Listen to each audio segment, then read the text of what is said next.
O wonderful Creator, you gave us this world, and we so often misunderstood it. We translated it as dominion instead of stewardship.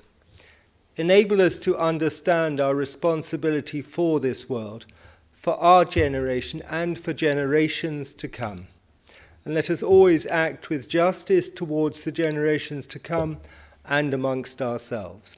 Amen.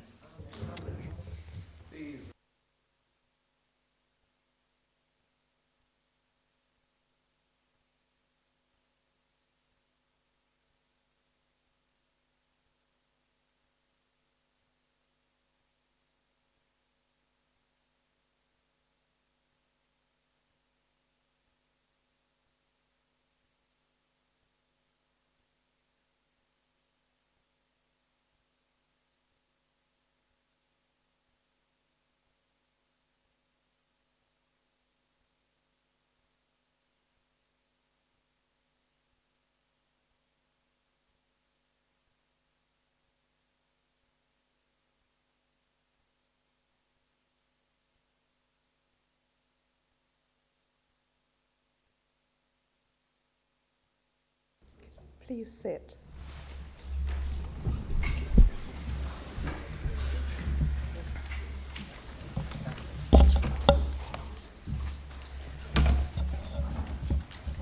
Please note that this meeting is being filmed for publication on the Council's website.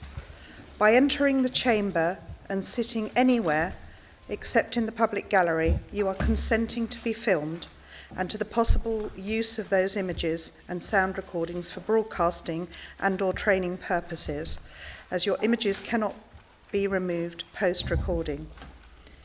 If you are a member of the public and do not wish to have your image captured, you should sit in the appropriate seats in the public gallery at the rear of the chamber. If you have any queries regarding this, please speak to one of the council staff after the meeting. Are there any apologies for absence? Yes, Madam Mayor. Apologies from Councillor Kelly Braund and from Councillor Linda Kirby for lateness.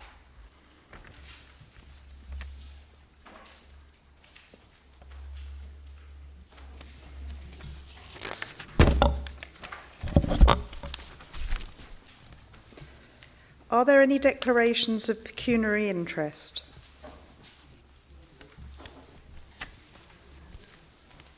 Madam Mayor, are there any apologies from elsewhere?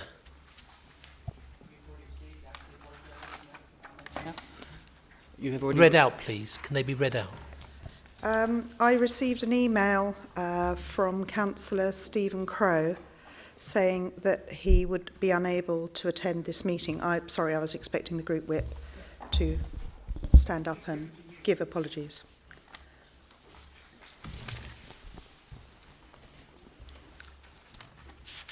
Are the minutes of the meeting held on the 3rd of April 2019 agreed?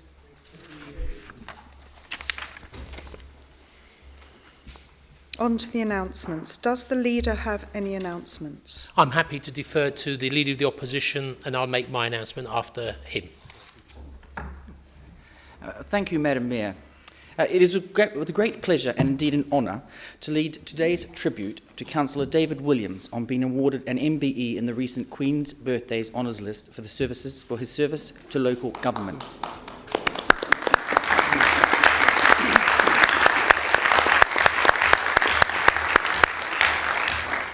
Madam Mayor, Councillor David Williams has dutifully served the local community of Merton for over 4 decades, serving in 2 different wards, Cannon Hill from 1974 to 1987, and now Hillside since 1990, where he has consistently been the residents' choice in local elections. He is a serving magistrate, school governor, and key member of the Merton Conservative Group. Madam Mayor, the list of civic and community positions is as impressive as it is extensive, and I will not attempt to list them all tonight. However, I will highlight just some of his achievements. During his tenure as leader of the London Borough of Merton between May 2006 and 2010, Councillor Williams strongly advocated the need to consistently listen to local residents, launching the Mission for Merton, an initiative whereby cabinet members and council officers went out into the community and engaged with over 50 community groups to gather their views and ideas and to foster a greater sense of civic pride. While leader of the council in 2009, he devised and introduced the first Merton Civic Awards. 14 prizes were awarded, ranging from Young Person's Outstanding Achievement Award to the Community Group Award. Councillor Williams has campaigned tirelessly to improve services for all the people of Merton, particularly those living in areas not usually associated with affluence. Bridging the gap between east and west of the borough was a key objective of his administration.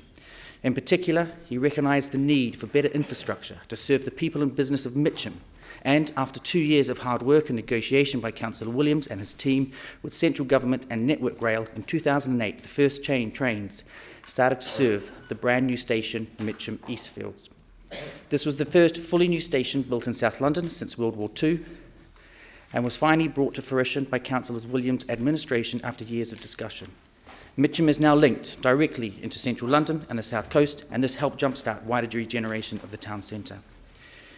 As you well know, Madam Mayor, Councillor Williams is an important and well-respected member of the Conservative group who has mentored a fair few newly elected councillors as they grapple with understanding the workings of council. His dedication to this area has been invaluable, and I should know, as he was my mentor. Of course, it is not all work with Councillor Williams. Some of the first advice that he gave me was to ensure a strong work-life balance. To that I agreed, as we had another glass of red wine, a favourite tipple of Councillor Williams. Madam Mayor, this award is so very much well-deserved. To Councillor Williams, MBE, JP, on behalf of the Merton Conservative Group and the residents of Merton, congratulations, thank you, and well done. Yes.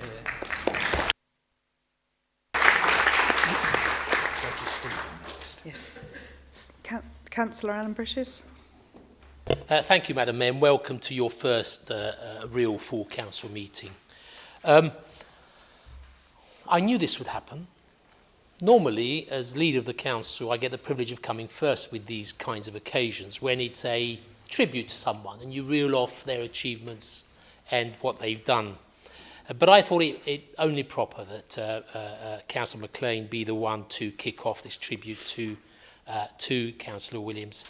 And so I scratched my head about the honours system itself, and I said, that's the one occasion when you can find out a person's middle name. And up it came, David Tyree Williams. So I looked into this Tyree bit, and it's a name taken from the French name of Thierry Henry. Do we have the Thierry Henry of local government with us? And if you look at Thierry Henry's career, he was born in 1977, but our Thierry started his local government career in 1974. That's a long time ago. And he'll say he scored a few goals in his administration between 2006 and 2010. We jousted. I was leader of the opposition then, and we jousted fairly and squarely.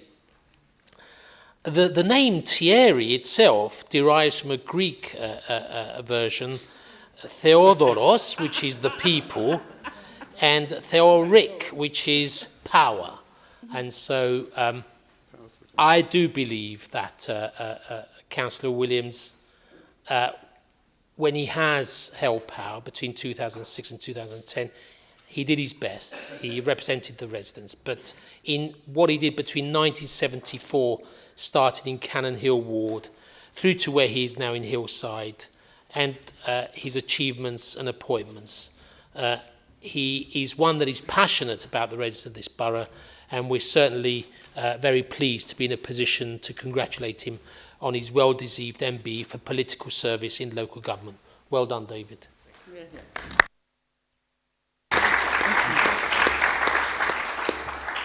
Councillor Anthony Fairclough. Thank you, Madam Mayor. I wanted to add short congratulations from the Liberal Democrat group to Councillor Williams on his achievement by sharing something that he said to me at the time when we spoke about it. I'd said that I felt the honour was a recognition of his years of public service, and his reply to me, Madam Mayor, was suitably modest. He said, "Councillors are local people who serve their community without the expectation of national honours." That seems good guidance to me, Madam Mayor. Well done, David.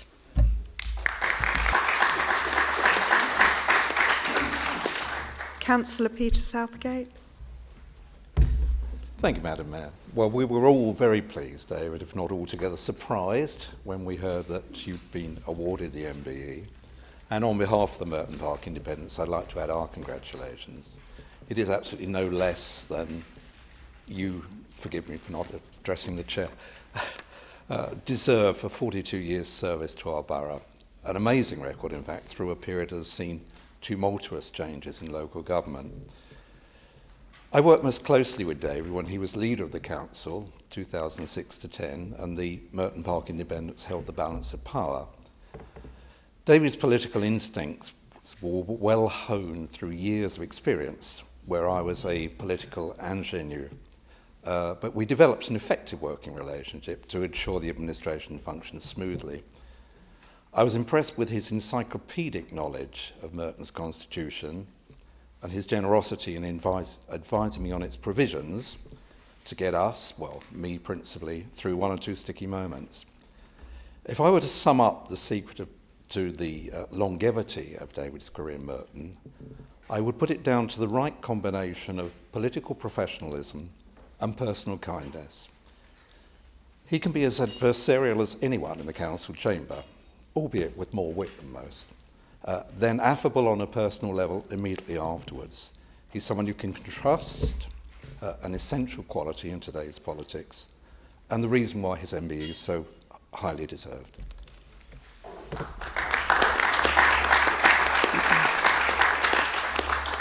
Councillor Williams, would you like to say a few words in response? Well, Madam Mayor, I just pinched myself to make sure I wasn't dead. So many nice comments that often are spoken of people when they're no longer able to hear them.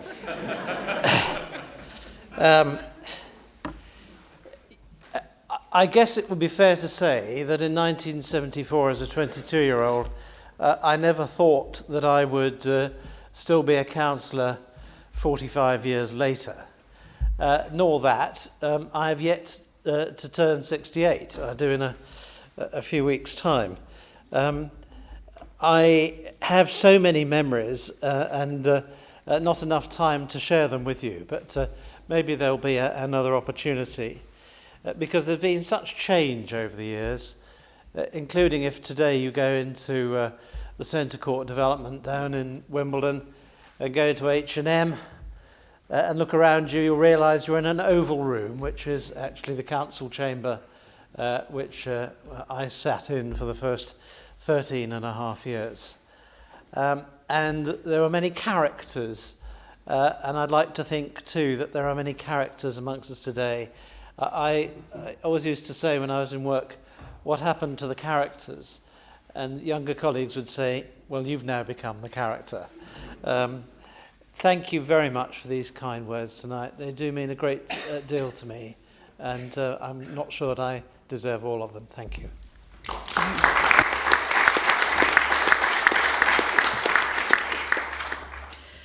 Sadly, I have to announce that ex-councillor Bunty Lewis passed away. A former Rains Park ward councillor from 1990 to 1994. Her funeral will be held on July 19th at 2 p.m. at Christ Church, Cops Hill.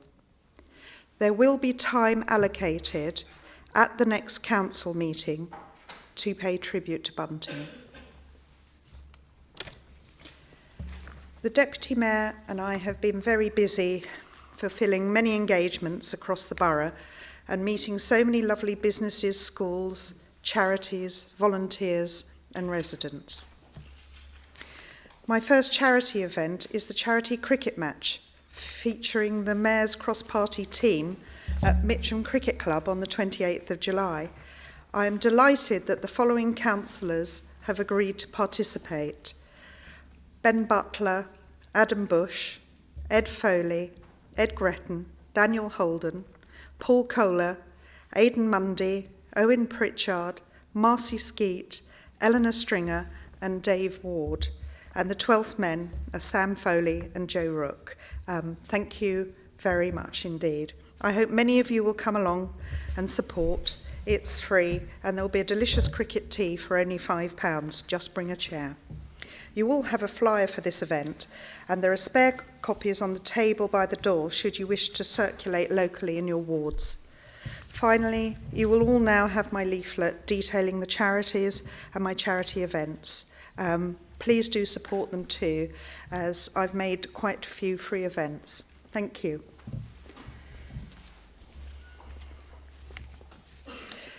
The next item is the public questions. You have a list in front of you of 18 questions from members of the public. Answers have been provided by the appropriate cabinet member. Each questioner now has the right to ask a further supplementary question. Please make your question brief and not a statement. I will call each person's name in turn based on the order the questions were received. If you would like to ask a supplementary question, please indicate to me clearly, and I will ask you to come to the seat marked public questions in the front of the public gallery. We will get through as many as we can in the 15 minutes allowed. Please all note that your microphones will be operated for you, and please speak clearly. Firstly, is Shipra Gupta present?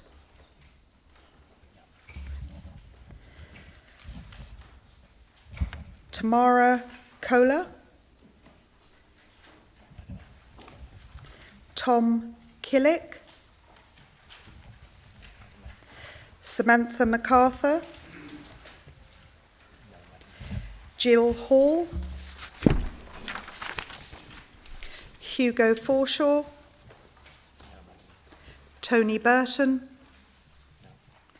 Pippa Maislin?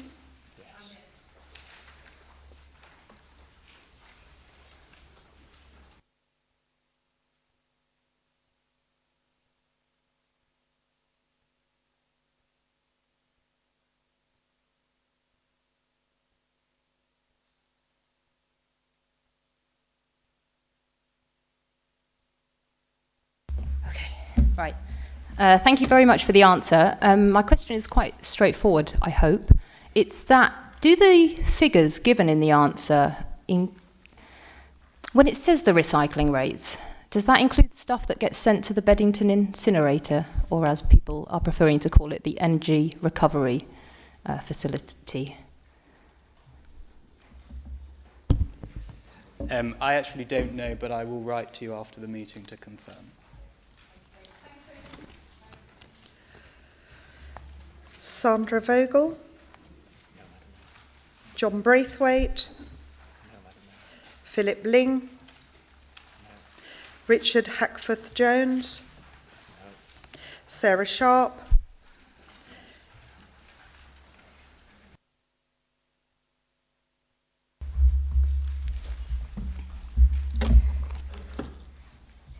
Thank you very much for the answer. Could the DRP you say is managed by Future Merton team? It's chaired by the head of the planning committee. The note-taking is taken by the urban designer, and a member of the panel has a deep financial interest in the borough. So is the DRP independent, and could we have the terms of reference when you appoint members made public, as other councils do, please? I'd like to thank Sarah Sharp for her supplementary question. It is chaired by the Chair of Planning, but in the past it was chaired by a former Conservative councillor, John Bocott. It consists of a number of planning experts from around the borough who give their advice in terms of planning applications and in terms of the design of those as well. We do have an open process in terms of the recruitment of that, but I will ask that the terms of reference is sent on to you in the post. Thank you. Viv Vella? Daniel Weir? Nicola Thompson? Mark Gale?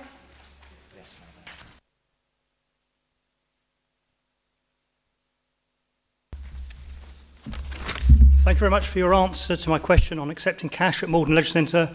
I'd also like to thank Merton Conservatives for their support shown publicly on the 31st of May, and also the majority of the Cannon Hill by-election candidates, including the winner, Lib Dems Councillor Jennifer Gold. Here comes the question. Why did it take 8 months to overturn the discriminatory decision? Please. I disagree. I don't think it was a discriminatory decision. I think the first thing to say about that facility is that it's a state-of-the-art facility there for the leisure of our residents. We are modernizing things, but not only that, you will know that now you can purchase cards through the cafe, so you can still use cash if that's what you prefer. So just to make sure that... No. And finally, Gail Morrison.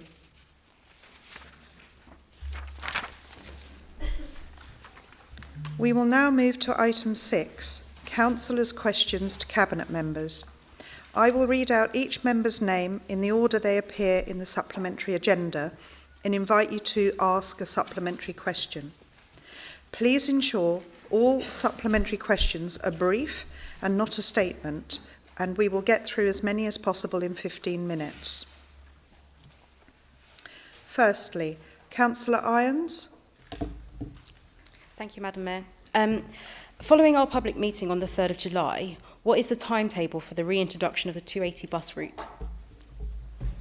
Can I thank Councillor Irons for a supplementary, but can I also take this opportunity of thanking all the council officers and contractors and everyone else who was involved in the aftermath of the partial collapse of the Bishopsford Bridge, but also as well the work of the local councillors as well in terms of engagement with residents, but also in terms of businesses in the local community and concerns that local residents had. In terms of the 280 bus, I have contacted TfL. One of the things we need to set a final timetable for is in terms of the turning from Morden Road into Wandle Road. Adaptations do need to be made before that happens, but I do hope that it takes place within the next month, but I will be in contact with Councillor Irons and the other Ravensbury councillors when I have a date confirmed. Thank you. Councillor Moulton. Thank you, Madam Mayor, and I thank the Cabinet member for her response.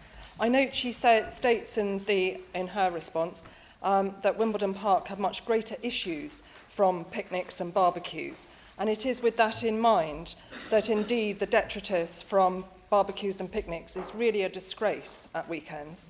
So why has she not hired Kingdom and other service groups to issue penalty fines and crack down on those causing real problems and health hazards in the park? Thank you. Thank you very much for your question.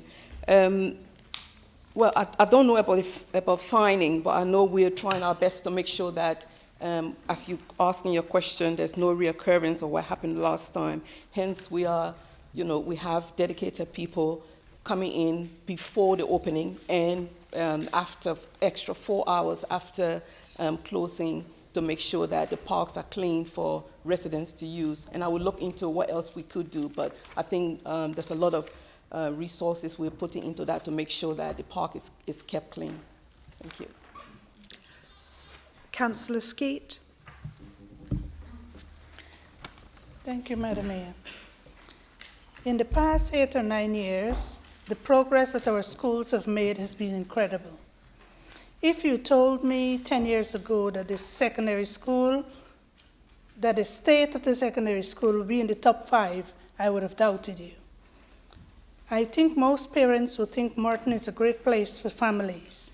But what does the cabinet member foresee will be the biggest challenge for keeping it that way in the future? I'd like to thank the colleague for her supplementary, and it won't surprise anyone to hear that I think that the biggest challenges facing the council in terms of maintaining a very high level of resident satisfaction is going to be around resourcing. And I think resourcing is going to be affected by the ideological insistence of keeping going with the austerity programme that we see from the government, and what happens with the new Prime Minister, who is likely to continue that, I think, for local councils. That's going to cause a major challenge. And also Brexit, I have to say, is going to be an enormous financial challenge if things go wrong there. But I would say that we in Merton have shown that we can achieve great things, even at a time when our funding has already been cut by more than a half. We've got a new leisure centre, we've got a new library, we've got a fantastic football club coming back to the borough. So we have shown time and time again that we will do all we can to keep Merton as a great place for Merton's families, and we'd like to continue with that. Councillor Holden. Yes, thank you, Madam Mayor. Thank you to the Cabinet Member for his answer. Clearly, the Cabinet Member doesn't know the difference between a nudge and blunt force trauma, as otherwise he would not be taxing Wimbledon and Rains Park 1.3 million more than the Labour-controlled Mitcham. Will the Cabinet Member see sense and drop this unfair discriminatory parking tax? I'd like to thank Councillor Holden for his supplementary. He is, of course, wrong. We will not be dropping our parking charge increases because we believe that the issue of air quality and emissions needs to be taken seriously. The opposition may not take it seriously. We do. This nudge behaviour is to obviously encourage people to take up more sustainable modes of transport, so that we will not be following the advice that Councillor Holden has offered to us tonight. Thank you. Councillor Quilliam. Thank you, Madam Mayor, and thank you to the Cabinet Member. Will the Cabinet Member consider a season ticket and look at potential free options for people who play tennis regularly but can't afford the new fees in these tennis courts? Thank you very much for your question, first of all. And I have spoken with officers about season ticket, and whilst on one hand we are not ruling it out, we feel that it's not appropriate at this time. Can I just make it clear, use this opportunity to make it clear that tennis in Merton has always been a pay-to-play activity. And these are not new charges at all. The charges are just being implemented more efficiently now. And so we do have free tennis. We support the Tennis for Free organization that is across the country now. I think probably started in this borough. And so actually when you look at the sorry, I think my time is over. But thank you very much. Councillor Dehaney. Thank you, Madam Mayor. I thank the Cabinet Member for his response to my question. But many residents in my ward, Graveney, are concerned about problems emanating from private rented properties. Can the Cabinet Member please outline how the benefits of the selective landlord licensing scheme is improving the living conditions of tenants, and also how it can improve the area? I'd like to thank Councillor Dehaney for a supplementary, but also all the work of him and his colleagues in the Graveney ward. I believe that landlord licensing is a key weapon in the battle to improve standards in the private rented sector, weed out landlords putting tenants at risk, and to deal with crime and antisocial behaviour, rubbish in front gardens, noise and so on, often associated with bad quality accommodation. It will also help ensure that licensed landlords' properties must meet fire, electric and gas safety standards and be in a good state of repair. Licensed landlords must also be able to deal effectively with any complaints about their tenants. Everyone who lives in the private rented accommodation deserves the right to live in a safe and well-managed home, no matter what part of the borough they live in, and it's why we will be bringing further proposals forward to Cabinet in September for a selective landlord licensing scheme. Thank you, Madam Mayor. Councillor Holmes. Thank you, Madam Mayor, and I'd like to thank the Cabinet Member for her reply. The results of the Ofsted report for Benedict are worrying, as the Cabinet Member has acknowledged. Our hands are tied to a certain extent, but could I ask the Cabinet Member whether she has any plans to write to the Trust to reinforce what officers are saying, that the Trust should engage Merton's School Improvement Service, and secondly, whether the Cabinet Member has any plans at this stage to engage with parents to see if we can gauge how they feel and therefore allow the Council to have a say in the future. Thank you, Madam Mayor. Thank you, and thank you for your supplementary question. And you're right, there is a priority for us what happens to this school. Whilst it is not a local authority school, these are Merton children who are attending Benedict. So I'm in close contact with the officers who are speaking to the school regularly. I'd be very open to speaking more directly with the parents of the school. I've been wary of wading in at a school where the school has got lots of people wading in and trying to tell it what to do, and I've been trying to be strategic, but I'd be very open to that, and I think that the local authority has, though it cannot control what happens, it can try and influence it, and I'd be happy to play past that role to make sure that we improve outcomes for some of those vulnerable children who attend Benedict. Thank you. Councillor Virginia. Thank you, Madam Mayor. I'd like to thank the Cabinet Member for his response, and I'd like to know whether is the Cabinet Member satisfied that the Council's previous concerns have been addressed? Well, can I thank her for her question and for her supplementary question? As my original written response said, the Council has been involved in the work of the Integrated Impact Assessment, and a senior public health consultant has been part of the steering group. And as a result of that, a number of our concerns have been addressed. Nonetheless, in recent months, the leader has still had to write to the independent chair on 2 occasions to make clear that we do have ongoing concerns. So firstly, we remain concerned about the impact of any potential service reconfiguration on other providers, principally St George's. The work that's being done to assess this is being undertaken separately from the Integrated Impact Assessment, and we believe it's integral that it needs to form part of that work. Secondly, we remain concerned that the work still does not fully assess the impact on deprived communities. We've consistently asked for more detailed ward-level information and analysis, which we believe is essential in understanding the potential impact of any reconfiguration on some of our most deprived communities in the east of the borough.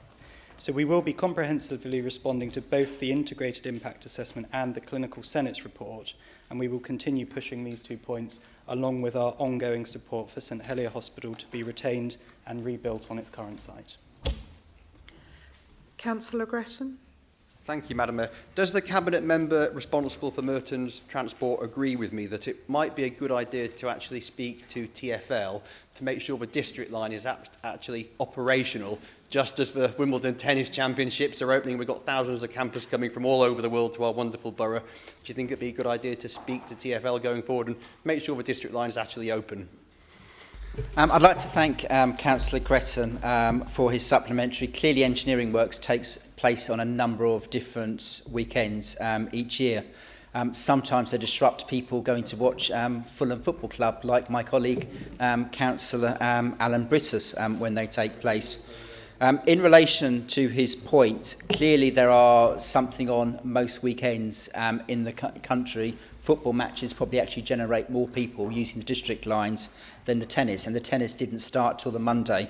I also understand as well that South West trains were running a full service. Now, clearly, with engineering works, they do cause a level of frustration, but I also know as well that as a result of the district line upgrade, modern signalling will be installed, and we will see an increased level of services as a result. I hope that we see less engineering works over the future years, but clearly there's a lot of work going forward in terms of modernising the system and bringing it up to scratch. Thank you. Councillor Mundy. Thank you, Madam Mayor. And I'd like to thank the Cabinet Member and my ward colleague for his response and for the good work he has done so far in this area. I understand that a number of neighbourhood fund projects are going to be considered by Cabinet next week, and would my colleague please give further details on how these projects would bridge the gap between the east and west of the borough? I'd like to thank Councillor Mundy for his supplementary. One of the projects that has obtained money, and there will be nearly £1 million, is proposed to be allocated in community infrastructure funding. One of our key criteria has actually been bridging the gap. So £130,000 to the Commonside Community Development Trust, which covers 3 wards in the east of the borough, including our own ward of Pollard's Hill, which we both represent, to help support provision to vulnerable people, but also as well building social capital and ESOL classes, but also as well building the resilience of Pollard's Hill residents, including pathways into work and giving them support in what are some of the most deprived areas in the borough.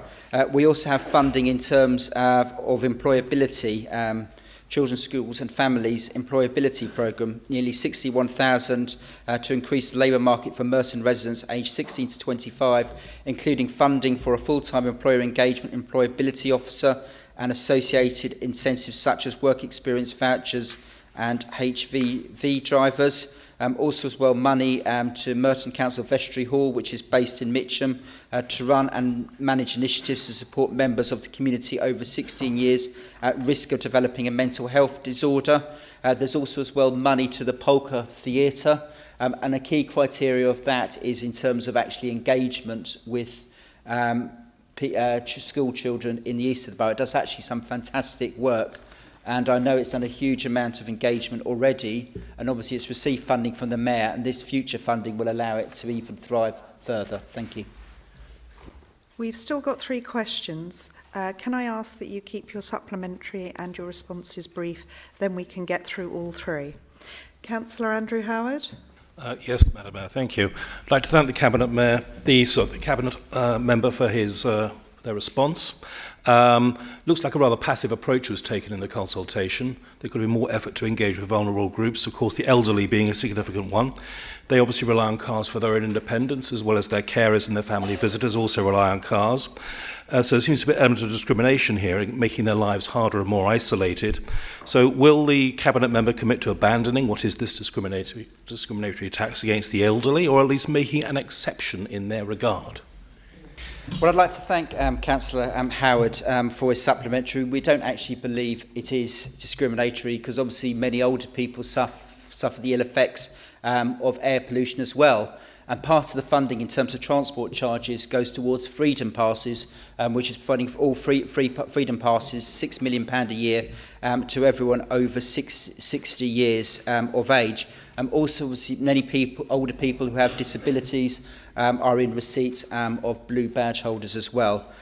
We've had an extensive consultation with many groups making representations across the borough, and that will all be considered when we make a decision on this at next Monday's Cabinet meeting. Thank you. Councillor Fairclough. Thank you. Thank you, Madam Mayor, and I'd like to thank the Cabinet member for his reply.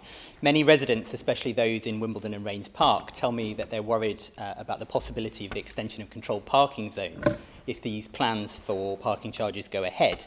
So will the Cabinet confirm whether he will, in fact, seek to extend controlled parking across the borough, as the logic of his scheme seems to dictate, and in fact the reasoning behind his views? Thank you. Well, can I say thank Councillor Fairclough to his supplementary. Clearly, any extension of controlled parking zones has to be generated by petitions of residents. We don't unilaterally have controlled parking zones. We take the shambles, which is Sutton at the moment, where I understand there's been over 13,000 people because the Liberal administration mismanaging the whole CPZ process and actually trying to unilaterally impose them as well. So any controlled parking zones will be by consent, and when a majority of people actually favour them, because it's important that residents are actually listened to if we do want to extend controlled parking zones here in Merton. So we don't have any plans for a controlled parking zone across the whole of Merton, though no doubt this will probably be something that the Liberal Democrats will have their next focus leaflet that we have plans. We have no plans whatsoever. Thank you, Madam Mayor. And the final question, Councillor Gretton. Thank you, Madam Mayor. Councillor Byers is, I believe, the 3rd Labour Cabinet member to be responsible for the clean streets of Merton in the space of about 16 months. It's a bit of a merry-go-round, Madam Mayor. Does he believe he's still going to be in the seat in a year's time, and does he think he's going to be able to finally deliver some clean streets for our borough? Well, who's to say where anyone will be in a year's time? I very much hope to be, and I think the service is improving.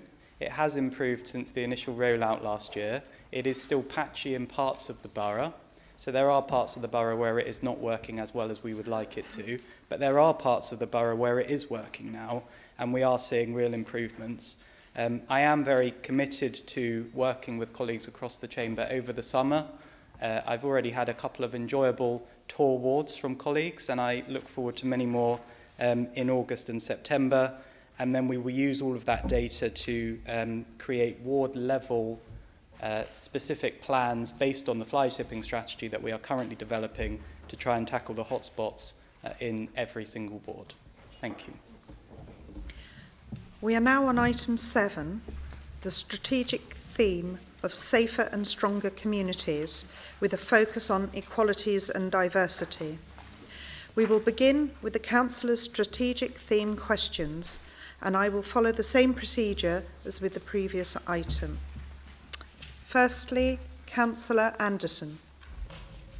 Thank you, Madam Mayor, and thanks to the Cabinet Member for our response. What does the Cabinet Member believe would be the best ways to attract and retain more diverse council population? Thank you, Madam Mayor. I'd like to thank the councillor for his supplementary. I think it is incredibly important that the people of Merton see themselves properly represented in this chamber. We know that it is a countrywide issue with the age average of councillors, as well as gender, race, disability and sexuality not fully representing the population they are elected to represent. Here in Merton, I am making it a priority to ensure that we can offer support for councillors. I believe that by making members feel that their caring duties, parental duties, physical, mental health are supported, they're more likely to feel able to stay on as elected representatives, or indeed to attract a wider group to consider it in the first place. I'm currently undertaking this work to strengthen the support and guidance we give to councillors. Councillor McLean. Thank you, Madam Mayor, and I'd like to thank the Leader of the Council for his response. Will the Leader agree to in future report to Council on his discussions to save Wimbledon Police Station? I thank the Leader of the Opposition for his supplementary, and I'm sure he's pleased with the information on the written answer, in particular the resolve the Commission agreed to invite the BCU Commander to a future meeting for an update on police estate matters as well as crime statistics and other policing issues. But I would like to point the Leader of the Opposition to a newspaper that's nicknamed the Thunderer. It's the Times. Now, in a letter to the Times, we had on last Friday, 5 former police chiefs have warned that resources had been drained to dangerously low levels in policing. The former commissioners have united to condemn the emasculation of British policing under Theresa May and urge her successors to make law and order a priority. So when we're talking about resourcing and about the estate, the Mayor of London has been forced to look at the estate because of this emasculation of the resources to policing, not just in this borough but throughout the country. So I would bounce back his supplementary question and say, would he have a meeting with the next Prime Minister at his earliest opportunity to repay and to refund back the £1 billion in cuts to Met Police that's forcing the borough, the leader of the Mayor of London to make drastic cuts to the estate. But we as a party in the London Borough of Merton want a presence for the police in Mitcham and in Wimbledon, and will continue to argue for that. Councillor Lanning. Thank you, Madam Mayor, and can I thank the Cabinet Member for her response, particularly for highlighting the gender disparity with regard to sexual violence in Merton, with 89% of victims being women. Could the Cabinet Member update us on what the Council is doing to tackle this gender disparity? I thank Councillor Lanning for her supplementary question, and I confirm that we are very concerned as a council that 89% of women suffer from sexual violence, and we're monitoring the position to ensure that we prosecute the perpetrators of this crime, and we will keep a good eye on this to make sure that they brought to justice. Councillor Bailey. Thank you, Madam Mayor, and thank you to the Cabinet Member for your answer. I'd just like to know, what improvements would you like to see and to the process, and what do you feel like could be better?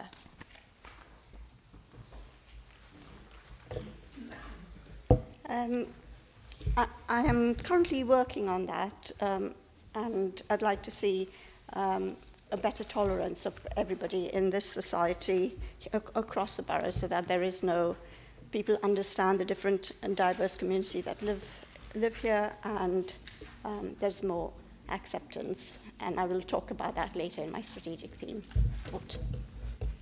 Councillor Makin. Thank you, Madam Mayor. Can the Cabinet Member reassure us that her role will mean that she plays a key part in addressing ongoing inequalities between the east and west of the borough? Thank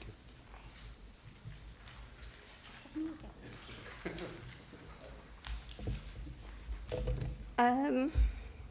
Sorry, but what was your question again? East and west. The inequalities between the east and west of the borough. All right. I'd like to thank the councillor for his supplementary question.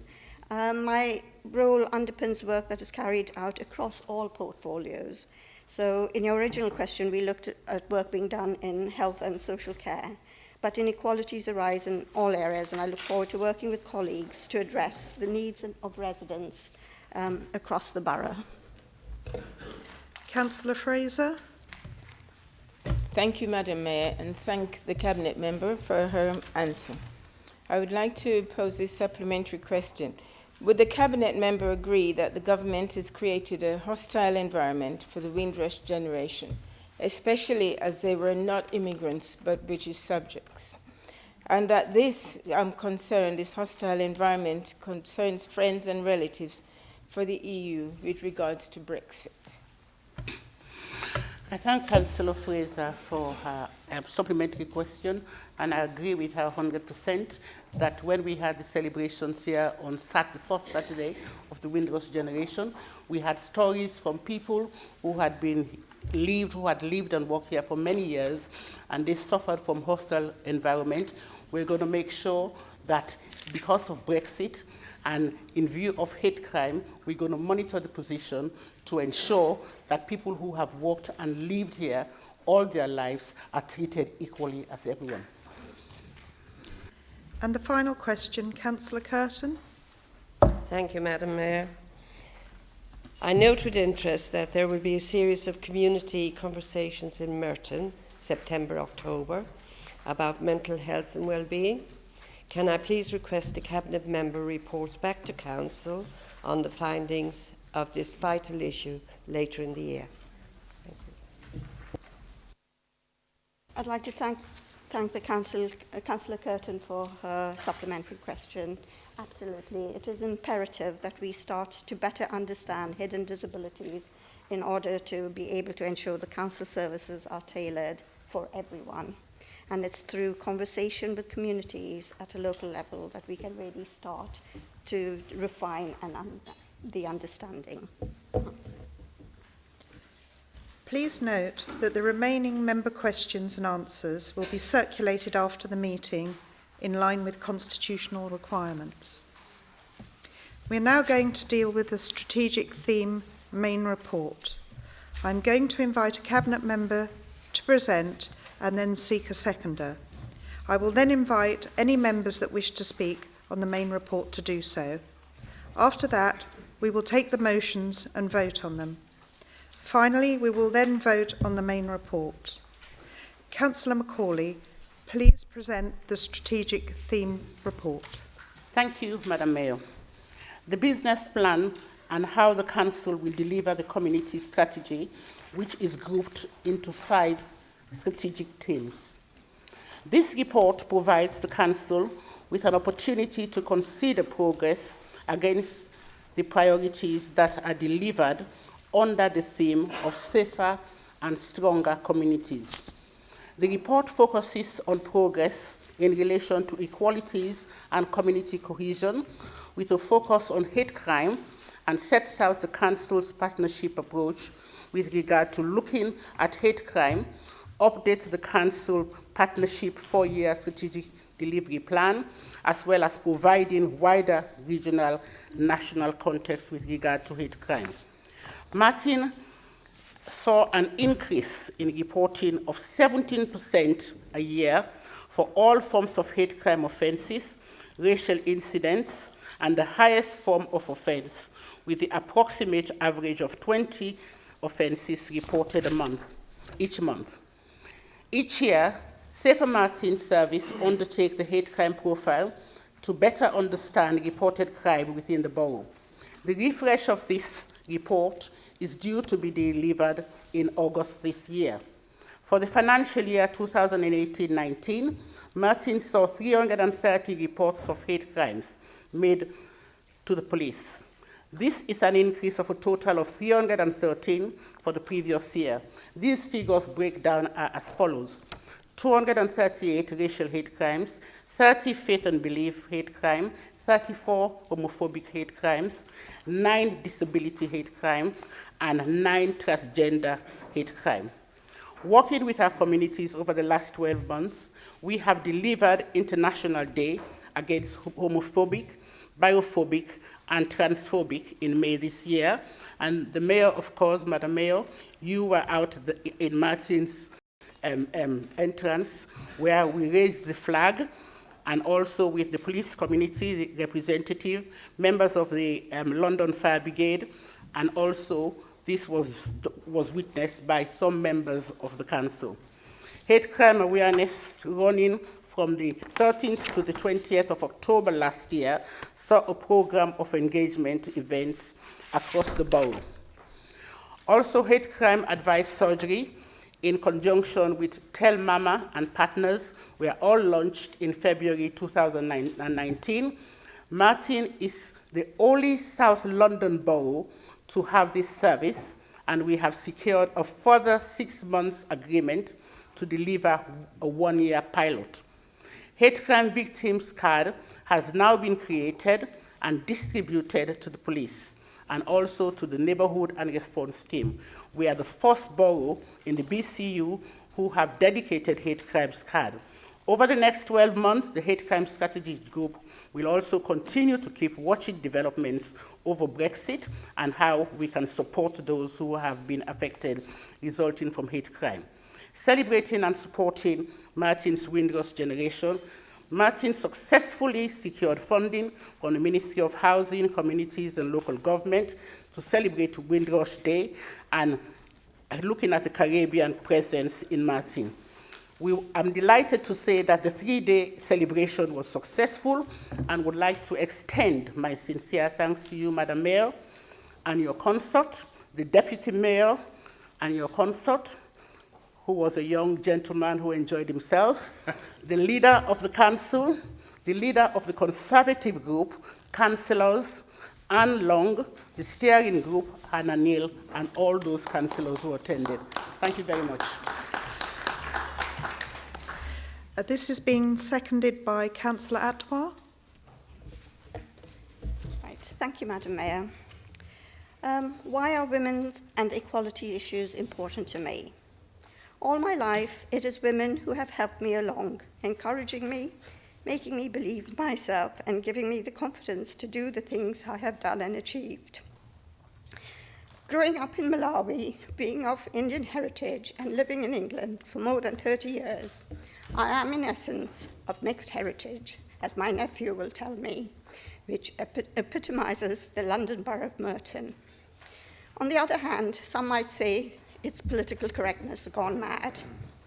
I feel fortunate to be living in Merton, not only representing, but being part of its rich, diverse community. Whilst there is plenty in Merton we can be proud of, I realize that this is a subject that does not stand still, as there is always more that can be done. I don't promise to do everything, but like everything, I need to establish what is being done before tackling what needs to be done.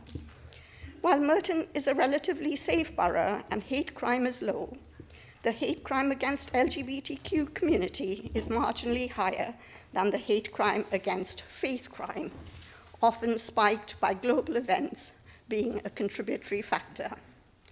This, I feel, is about education, changing what is perceived to be acceptable and what is not acceptable language in order to change views and perceptions. I am therefore keen to work with Safer Merton and the various partner agencies on this education to bridge the gap between the West and the East, because I firmly believe that this is definitely not political correctness gone mad, and why you all have leaflets on your seats with the necessary information for you. Everyone has a right to live the way they choose, feel safe, and be truly integrated into the community without being judged. I am pleased that in Merton we finally have the first gay bar in the borough, somewhere for the gay community to come together to socialize and know they will be safe. I am delighted we have the Rainbow Crossing in front of the CMYK bar in Merton, which was launched in advance of the Pride events in London, demonstrating Merton's inclusivity. Last month, I was privileged to meet officers from the LGBTQ Forum here in Merton. I agreed with them that we should celebrate LGBTQ History Month in February with a grand event engaging with our mayor's consent. Today, I can announce that discussions are at an advanced stage in preparation for Pride Merton next year. I am a step closer to this event because I shall shortly be meeting with the prospective organisers for this exciting event this month next year. Another area I am keen to focus on in 2019-20 is to press for step-free access at West Barnes and Motspur Park stations under the Access for All funding programme. Finally, Brexit. I would like to refer councillors to page 6 of our report on our EU settlement scheme. It is important to do all we can to support our EU citizens. To this end, we are working with voluntary organisations to ensure that all eligible residents applying for settlement are aware of their rights and take the necessary steps to secure their settled status in Merton. I am therefore proud that Merton has funded Citizens Advice Merton and Lambeth to provide advice and casework support to our EU citizens to enable them to navigate a complex system, thus not losing their rights. I support everything my Cabinet colleague, Councillor Edith Macaulay, has said in her excellent speech tonight, and second the report before us.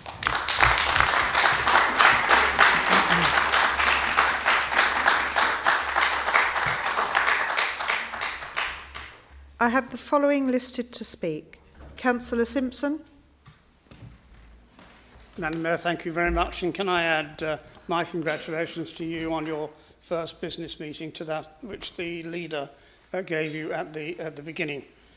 I also congratulate, obviously, Councillor Latour on her appointment to the Cabinet. I hope she's enjoying her sort of job share with Councillor Macaulay, but for the life of me, I'm not quite sure why Edith's portfolio has been split. It was really working rather well before. But there we go, that's the art of politics, I suppose. Well, now, to the report, which, as we've heard, focuses on the Council's partnership approach in regard to equalities, community cohesion, and to tackling hate crime. And to be honest, I have to say there is much to commend in it. I serve on the Safer Neighbourhood Board and the Excellent Locations Board, a problem-solving unit, the chairing of which alternates between Neil Thurlow, our excellent head of Safer Merton, Inspector Bob Whitehead, our neighbourhood inspector, and Darren Tully, the Borough Fire Commander, bi-monthly meetings where, with our other partners in the voluntary and community sector, we seek to resolve issues in a proactive way. Whilst Merton, as we all know, is a diverse borough, it is interesting that 94% of residents in the recent resident survey think people of different backgrounds get on well together, which is a great score. And yet hate crime, or at least the reporting of hate crime, has in recent years increased, despite additional government funding secured by Merton. It is to be hoped, therefore, that this reflects the ease of access for victims to our services, to get to our services, rather than an actual increase, really, in hate crime itself. So to the core of the report, at 2.2, and I'm sure all members have read this report, currently the innovative hate crime surgeries in conjunction with Tell Mama and partners are being held at the Civic Centre. The question I might ask, and would do ask, is why not hold similar surgeries in Mitcham as well? It took a Conservative motion in the autumn of 2018 to persuade this council to formally adopt the International Holocaust Remembrance Alliance working definition of anti-Semitism. It should have been there before. I do want, however, to draw members' attention to just how much Conservative governments since 2010 have done in the area of equalities, and just a few points relating to pieces of legislation. Recognising and promoting LGBT rights in British law, conducting the largest national survey of LGBT people in the world with over 108,000 people taking part, publishing an LGBT action plan, appointing a national LGBT health advisor to provide leadership on reducing health inequalities that some members of those groups face, and providing £4 million to tackle LGBT bullying in schools across the country.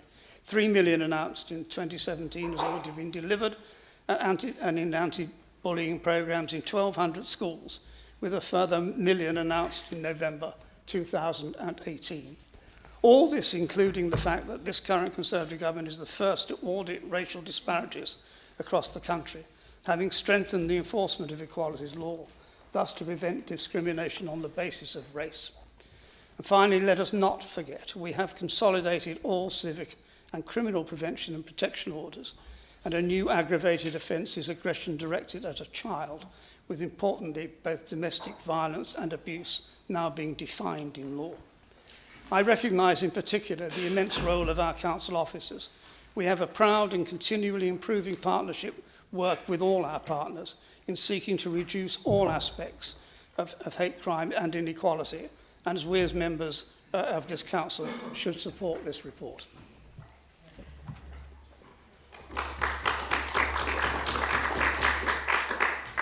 Councillor Bakari. Thank you, Madam Mayor, and thank you, Cabinet Member, Councillor Atwood, Councillor Macaulay, and the officers for the report. I was really looking forward to reading this. I'm very passionate about this subject, as some of you already know, and I was hoping to see how much has been done in Merton Council to tackle the rise of inequalities and hate crime that has sadly occurred in Merton and London, especially after the EU referendum. To me, this report doesn't, unfortunately, set out a strategy or particularly what the Council wants to do to achieve. It lists a number of very positive actions, but there's also some significant information that is missing. For example, at the last JCC meeting held the other week, we discussed a clear rise of hate crime, particularly for the disabled. And yet we see cuts affecting Merton Sill, who are one of our strongest campaigning groups in Merton, representing the disabled in Merton. We were also told about the rise of Islamophobia in Merton. More Muslims are being attacked and more Muslims are reporting hate crime in Merton. And yet, where is this mentioned in the report? And what action has been taken? The hate crime charity Tell Mama did hold surgeries here, and I attended them, and I talked about my own experiences of hate crime, but that alone will not solve the problem. Neither will a hashtag on social media. The people of Merton need real action and real solutions. And when Merton Council offered to do a joint motion on Islamophobia and after the tragic brutal murders in New Zealand, Merton Council urged us to wait for the Tory government to improve on its definition on Islamophobia, to do nothing, and wait for the most Islamophobic and most likely Prime Minister, Boris Johnson, to come up with a better definition. To wait for a man who calls Muslim women in burqas letterboxes to come up with a solution on tackling hate crime against Muslims. Now, he may say it's a joke. Well, quite frankly, I think Bojo is a joke. It's a joke, but it's not funny. And that we are expecting this extreme right-wing government to tackle hate crime against people like me. The people of Merton demand better than this. I was also concerned that there was no mention from the Youth Parliament representatives expressed in their findings that young people are more worried about the rising levels of knife crime and the rising lack of trust that young people have towards the police in the way they conduct stop and search. There was no mention of the Merton Youth Police officers offering to involve the Youth Parliament in observing police training of stop and search, an idea that was fully supported by the lead officers at the time when the report was discussed. And where are the strategies to tackle the rising number of knife crime victims for the BAME victims? I think there has to be some acknowledgement that this is happening because of a reduction of police resources. And where is West Barnes Station? We don't have a West Barnes Station, but thank you very much. Time. There are no further...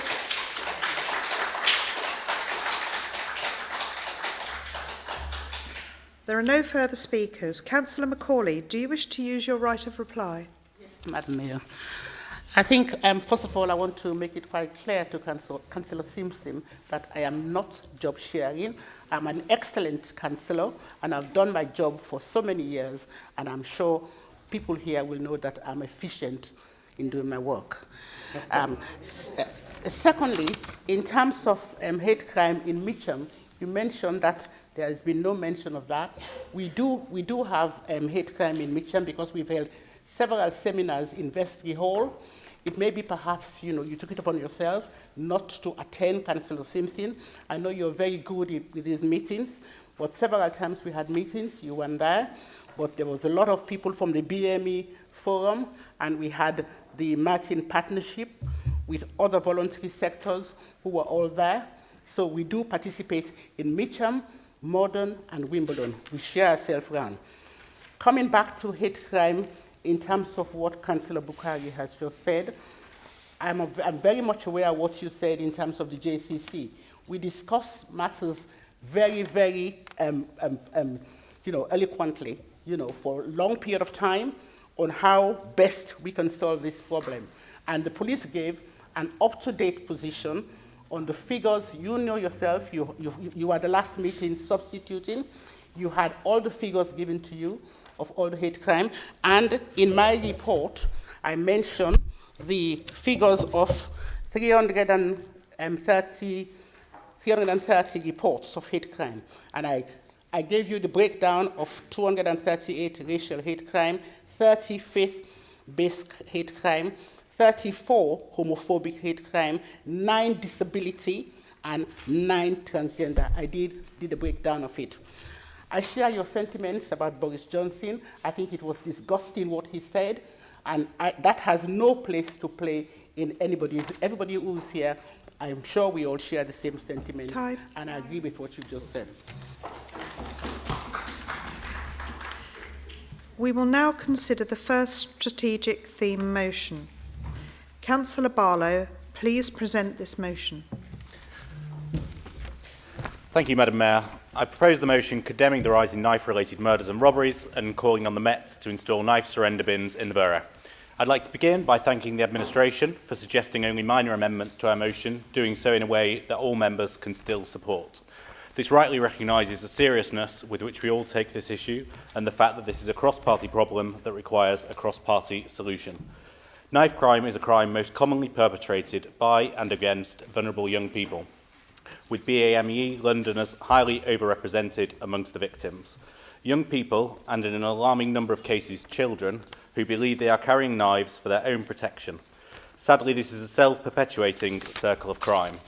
A 2004 Youth Justice Board found that children were most likely to carry knives if they themselves had been a victim of crime, with young people turning to knives for protection because of their own lack of faith in the police's ability to keep them safe, or concern that reporting a crime will result in retaliation, leading to only 1 in 5 knife crimes resulting in prosecution.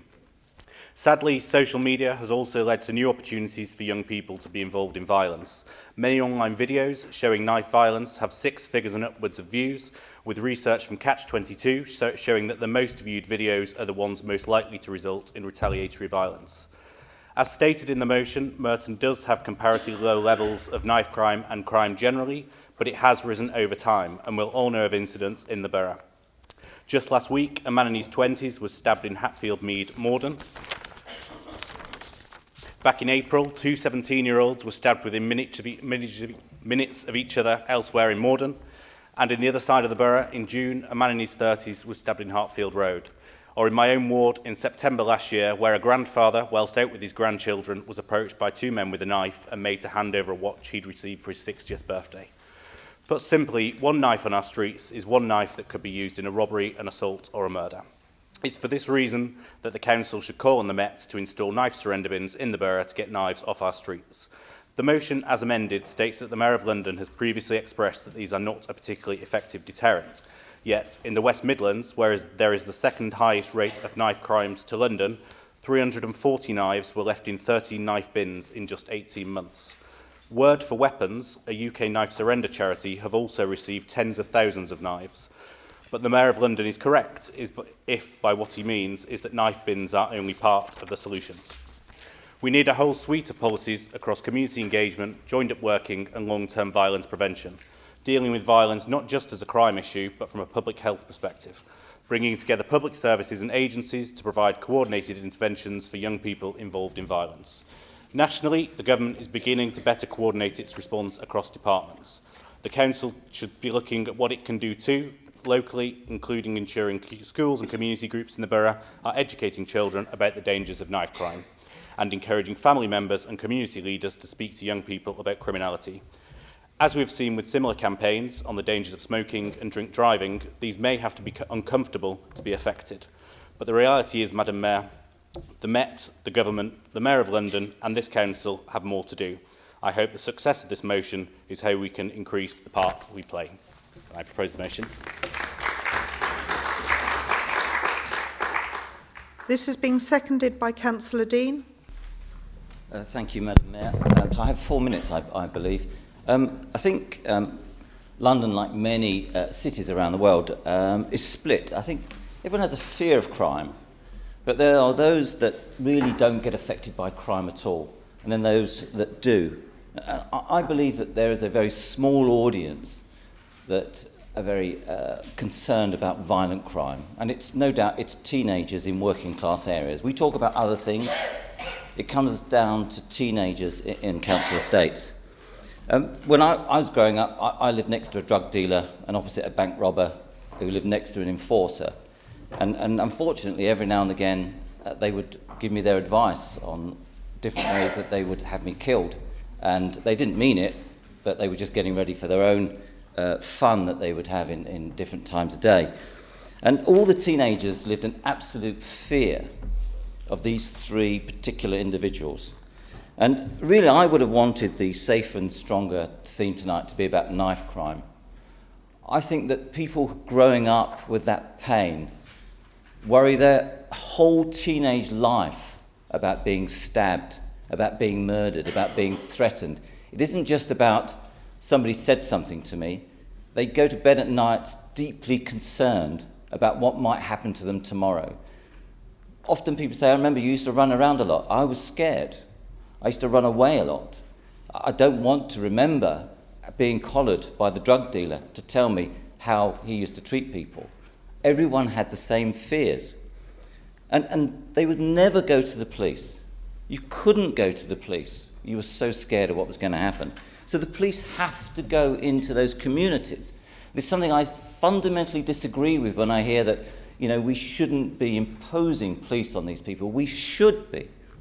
And even when they go there, the police, there is no way that any teenager is going to say, excuse me, I live next to a drug dealer. He's a very violent man, and the enforcer over there beats people up. Would you do something about it?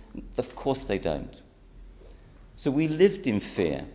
And interestingly, those that were causing the criminal damage, the thuggery, had the knives. But they had them to protect themselves as much as to be attacking others. So it's a carousel, it's a vicious circle. And the only way to get those knives off them, because they feel that they need to have that knife on them, is to be stopped and searched. And every teenager I saw, everyone I knew, was stopped and searched and hated it. I hated the fact that I was stopped sometimes, very rarely, but I hated it. But it's only when you get past your teenage years that you start to recognise that that is very good for you. Because if we can get those knives off the streets, then people aren't going to be stabbed, because that affects them for the whole of their lives. It affects the families for the whole of their lives. It affects that neighbourhood who lives in absolute fear. I was on the tram just last week and 4 boys, one of them had an offensive weapon, he said, He said he'd been to Lewisham magistrates and got away with it twice, so it doesn't matter if he's got him now. Everybody was shaking with fear. We have to solve this issue. And too many times we talk about bureaucratic things at this council. We write slogans, we take photographs, we make statements, we get in newspapers. None of this makes any difference to a child being stabbed and murdered in working class areas in London. That is where we should be. Thank you, Madam Mayor.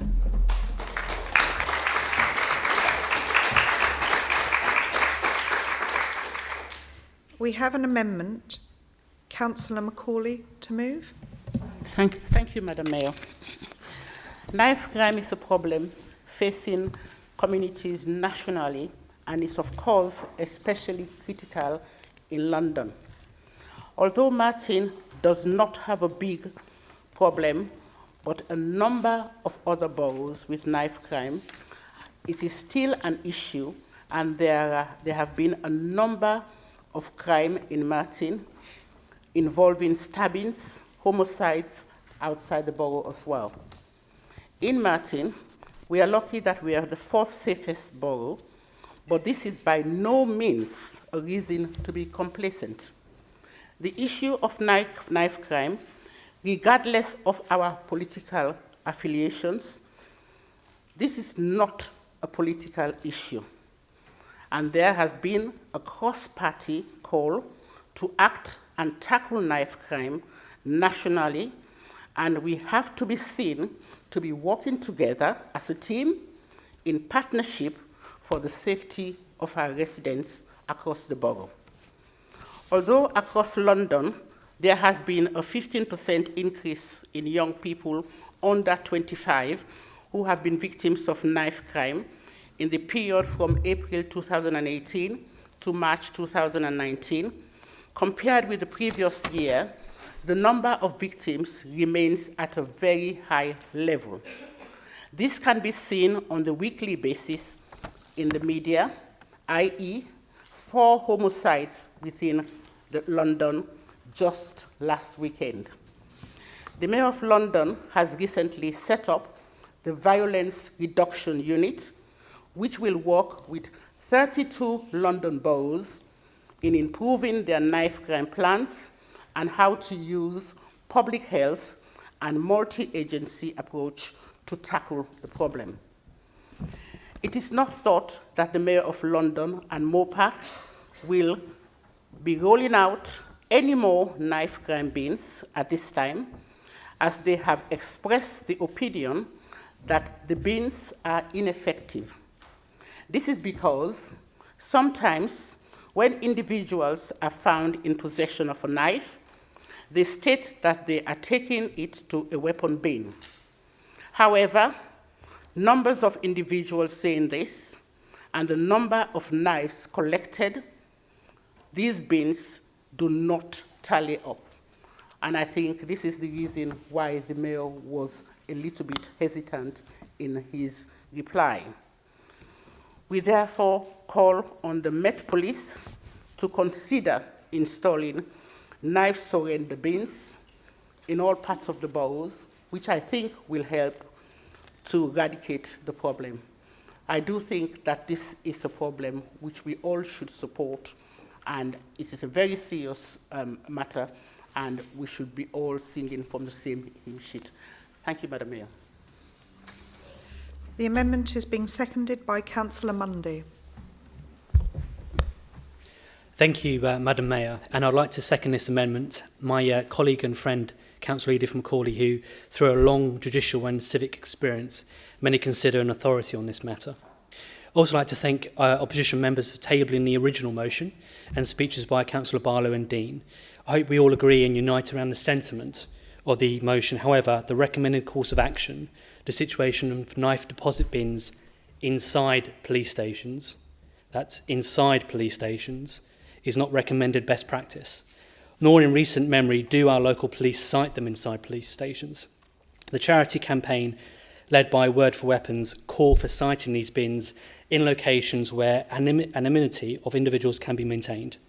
This would rule out inside a police station I welcome Councillor Barlow's commitment that him and colleagues will be supporting our minor amendment to their motion so it can be practically acted upon. Emotions run high when we talk about knife crime. We know it is often fear of knife crime which traps many people to carry a knife. And there is compelling evidence that violence is in part being driven by vulnerable young people who miss out on support and multi-agency early intervention and prevention work necessary to prevent them from falling into a spiral of serious violence. Police visibility also needs to be addressed. There are less police officers than there were in 2010. Fact. We know the ability of local authorities like Merton to intervene has been reduced by austerity since 2010. Fact. Unless a change in funding policy from future Westminster governments, we will continue to face challenging financial picture. So what can we do with the resources we have at hand? In Merton, through partnership work in Councillor Barlow is calling the councillor to do, and that we already do, and stewardship of our borough's finances, we provide resources to support young people and divert them from crime, empowering many away from the fear of carrying a knife through our network of youth centres and outreach activities. We must not stigmatise and alienate young residents, but work to understand why. I urge colleagues across this chamber to support our amendment. Let's make sure those who want to dispose of their weapons can do, and can do so anonymously. Thank you very much.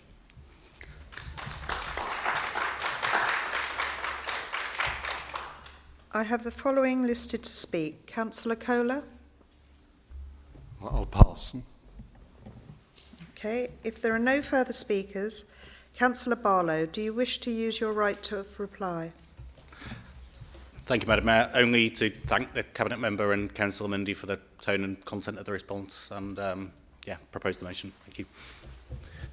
I will now call for a vote on the amendment first.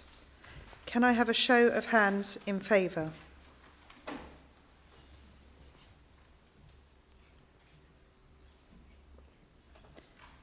And against?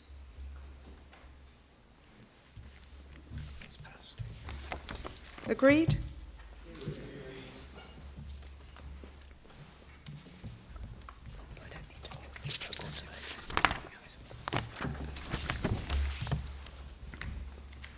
We will now consider the second strategic theme motion. Councillor Omar Bush, please present this motion. Madam Mayor, I'm sure I can speak for every councillor in the chamber tonight when I say that Unique Talent is a wonderful organisation that does fantastic work in Merton and in many other parts of London, ultimately having a fundamental aim of keeping children safe, off the streets, away from gangs, and moving the next generation towards a brighter future. Madam Mayor, it needs to be stressed that this isn't a party-divided motion. We need to come together and vote for a motion which is aiming to improve the lives of the younger members in our community. I therefore would like my colleagues from all parties to focus on the central purpose of this motion, to allow for Merton's partnership with Unique Talent and other similar organisations to grow by working with them to contribute towards the new community plan and children and young people plan.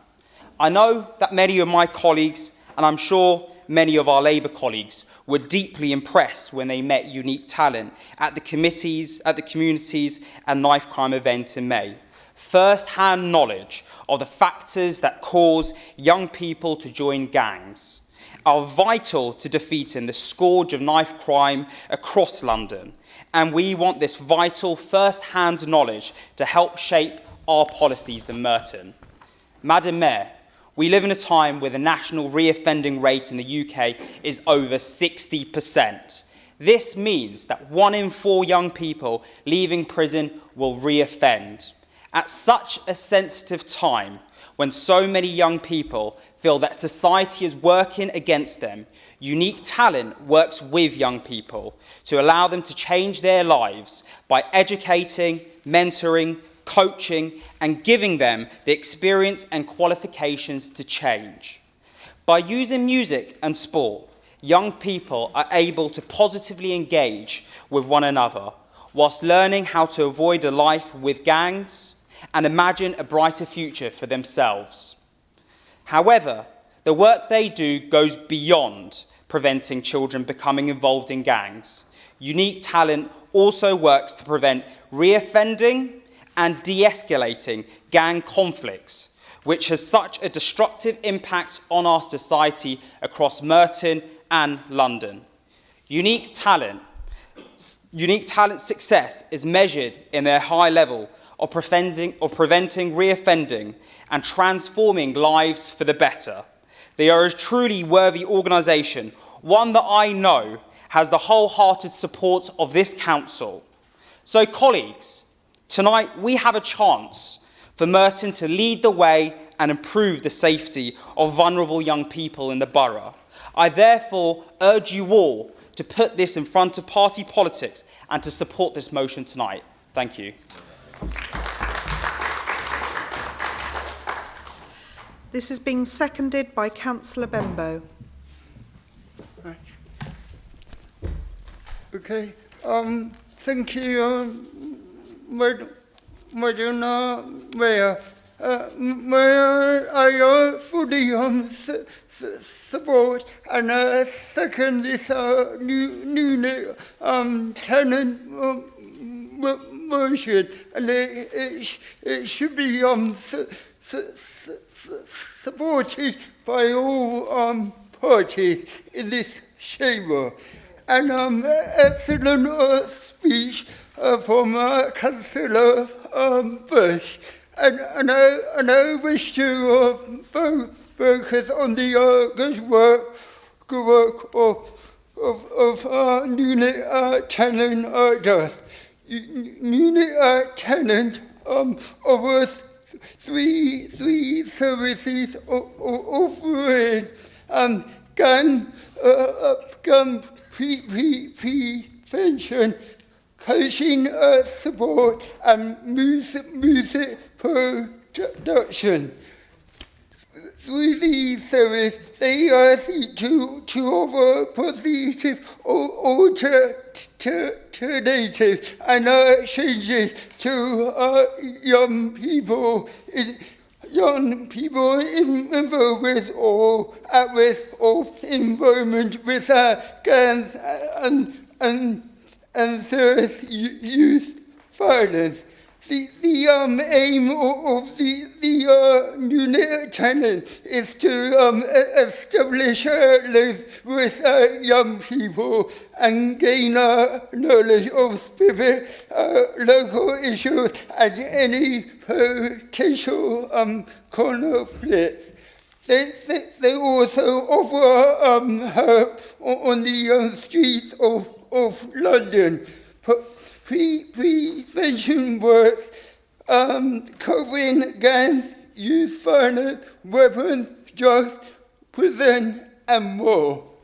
They deliver the work to increase awareness in school, youth clubs, youth offending services, and probation hubs.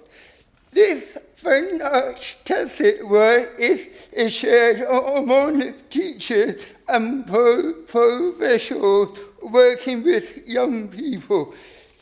Sharing first-hand experiences to enable and empower professionals to deal with a range of issues faced by the youth of London today.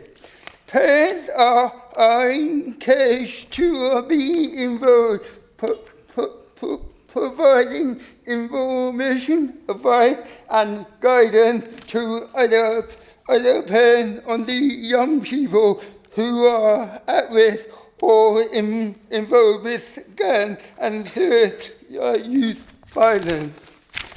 They offer a 24 hours, 7 days advice line where parents can call in to discuss issues within the home or extended from the home. Madam Mayor, what keeps young people engaged and away from crime and anti-social behaviour. In Merton, each young person is taken through a series of questions with a unit talent coach to ensure they fully understand the questions being asked to get detailed responses. Asking some of the following questions. Why do you think young people get involved with anti-social behaviour, crime and gangs? What can be done to prevent people away from getting involved? What has helped them to stay out of trouble and make positive decisions? What support and activities which will be a threat to help them from unit talent? What sort of barriers do they face in trying to stay positive and keeping away from trouble? Schools across Merton have only just started their summer holiday.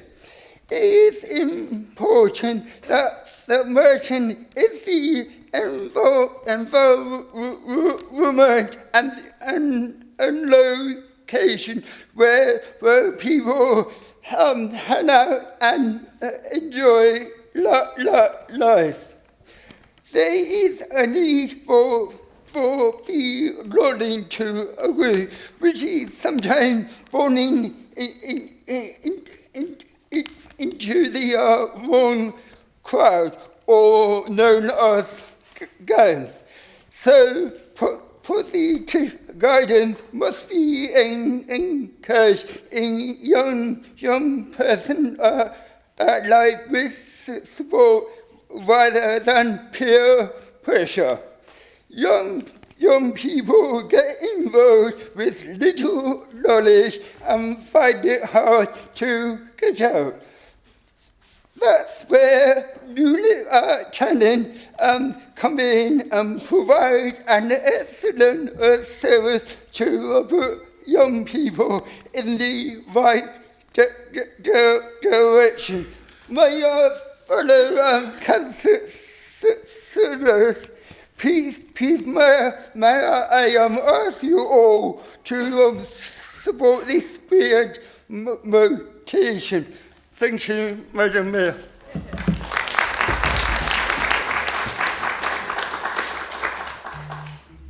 We have an amendment. Councillor Irons to move. Thank you, Madam Mayor. Thank you. I'm incredibly grateful to have the opportunity to recognise not only the work of Unique Talent, but their unflinching commitment to our young people. For those who haven't seen Unique Talent in action, they are an organisation that draws on lived experience to teach young people how to reshape and reclaim their future. They do this because through their lived experience, they know that every young person has the right to feel safe, to have dreams, and to be hopeful about their future. Led by credible community leaders, Unique Talent know that the causes and impact of youth violence don't begin and end with an incident or even with membership of a gang. So they provide help to families, intervention for young people most at risk, and programs that allow our young people to build their self-confidence. As the Conservative motion makes reference to, Unique Talent are expert in what they do, but not unique in their desire to protect our young people. Despite massive cuts to our funding, we have kept both the Pollards Hill and Phippsbridge youth centres open. Catch-22 are continuing to provide vital outreach work on our streets, and the Council's Youth Justice team are using contextual safeguarding, which ensures young residents are safe wherever they are. However, whilst it is endorsed by Cabinet, the Children and Young People's Plan is not set by Cabinet, but by the young people of Merton themselves. Merton's Children's Trust invited our young inspectors to lead the consultation and construction of the plan. As the young inspectors have themselves said, it is different to every plan that has ever been written before, as it is directed and co-produced by us for the young people of Merton by the young people of Merton. And with 33% of young residents most worried about crime in our borough, our young people want to feel safe in the community they live. In response to this, the CYPP prioritises work with partners to reduce crime and violence in the community and to work together proactively to support vulnerable children, young people and families. Madam Mayor, it is only through our partnerships that we will protect the futures of our young residents, and Unique Talent remain a valued partner. This council will continue to provide leadership in this area, but it will take more. Youth violence is a disease that is preventable and curable with enough treatment. I could point to the drop in police numbers or the real-term cuts to our youth services, which jeopardises the very work that organisations like Unique Talent do. But Madam Mayor, as a mum, raising a young boy in Merton and wishing nothing but the greatest things for him, all I can do is think of the mums who have to bury their children, who don't get to dream the bright things that lay ahead for them, and don't get to see their children flourish. This is beyond politics and ideological positions. We urgently need investment from our government in our children, in our community, and in organisations like Unique Talent. Thank you.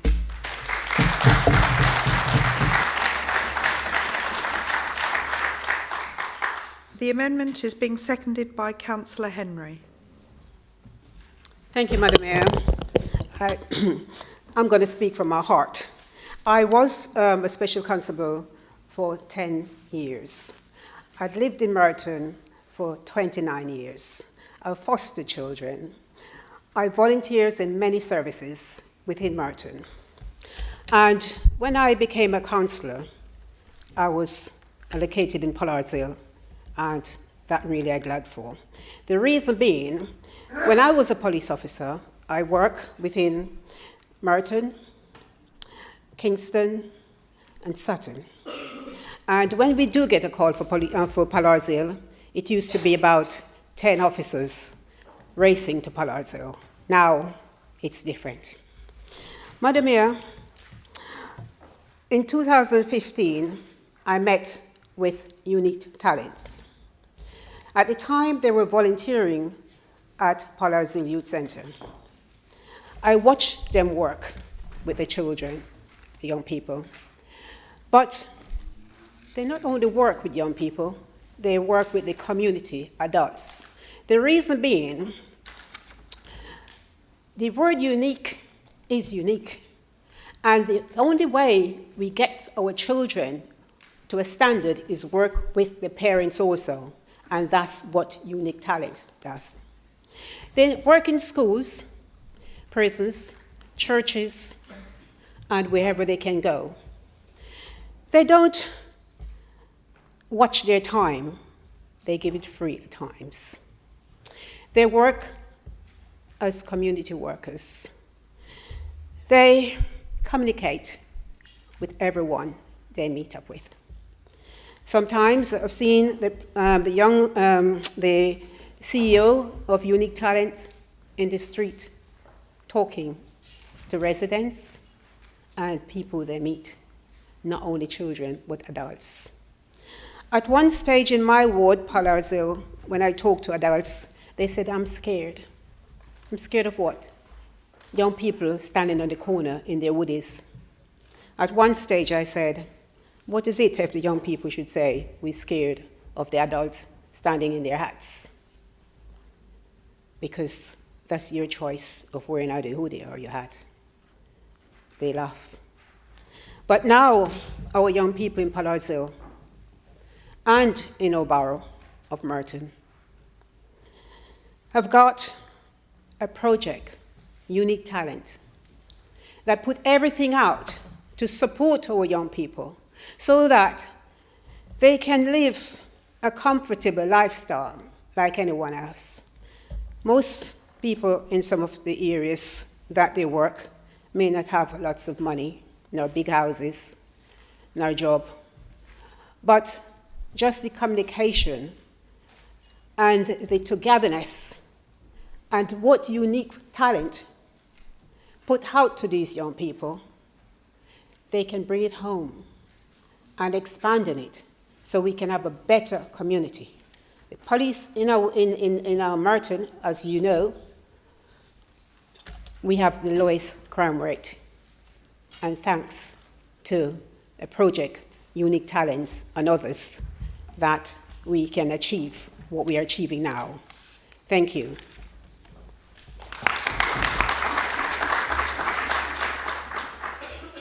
I have the following listed to speak. Councillor Bakari.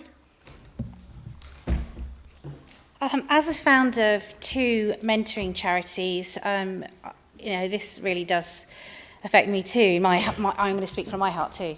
I started these charities because I saw a lot of young kids feeling very disillusioned, very disconnected, and particularly from the BME community. We mentor children and young people who need that help.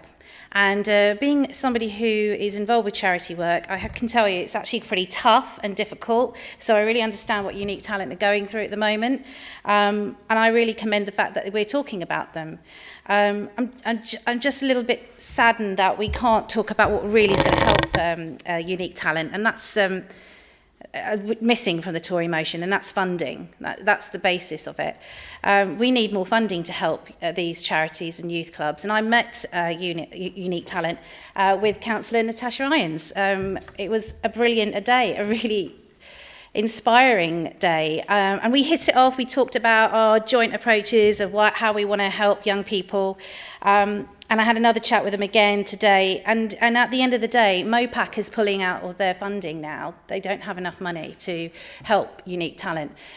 We need practical solutions. I really understand where you're coming from, Councillor Bush. I know what you're trying to say here, but the motion's not actually going to make any major differences to Unique Talent. They need money, they need funding, and they need support. So not as a councillor, but as a charity founder, I am going to be working with Unique Talent to help them out. And that's a practical solution and a practical way of helping. That's me as a person, me on my own. And I'm going to help them as much as I can, because that's the way to do it. We as individuals can make the differences, and if you've got connections, if you've got contacts, that's the way to help Unique Talent right now. I just don't see how this motion is going to help them. I get you, I get where you're coming from, but it's just not going to make the difference that they need. They need money. Bottom line, they need money, and youth clubs need money, and that's why I got involved with politics. I saw how children are being damaged, and the next generation are going to be damaged by the cuts that they are suffering from. That's what we need to be talking about. So I'm really sorry, Councillor Bush, I just don't think that motion is going to make much difference. But we can do it as individuals, and we can make a difference in different ways. Let's help Unique Talent. They're amazing. And so all the other charities that you mentioned. I'd love to know all the other charities. List them all. Shout their names. They all need our help. We need them. Thank you.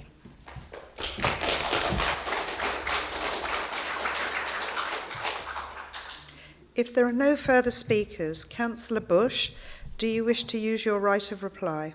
Yes, please. Thank you, Madam Mayor. Can I start by echoing all of my colleagues' points and value the personal experiences by Councillor Irons? Madam Mayor, our motion still stands. I'm disappointed to see that Labour will not be supporting our motion, which is non-party political and a motion that brings communities together.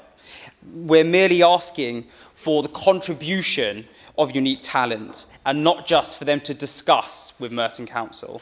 And I hope everyone in this chamber tonight supports our motion. Thank you. I will now call for a vote on the amendment first. Can I have a show of hands in favour?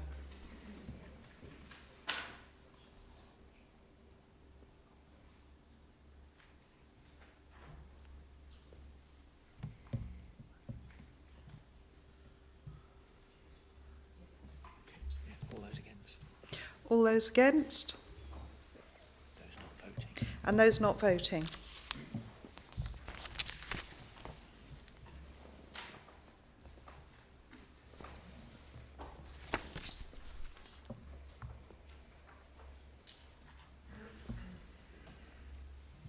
The amendment is carried 49-4-7. The amendment is carried 49 for, 7 not voting.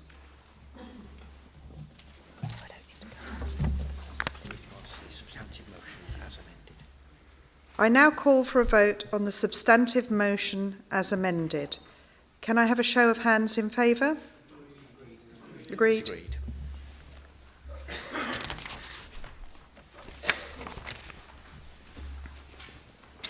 We will now consider the final strategic theme motion.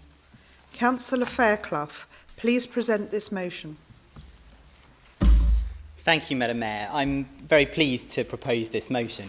I'd like to start by congratulating Councillor Atwar on her promotion as Cabinet Member for Women and Equalities and to wish her the best of luck in this role.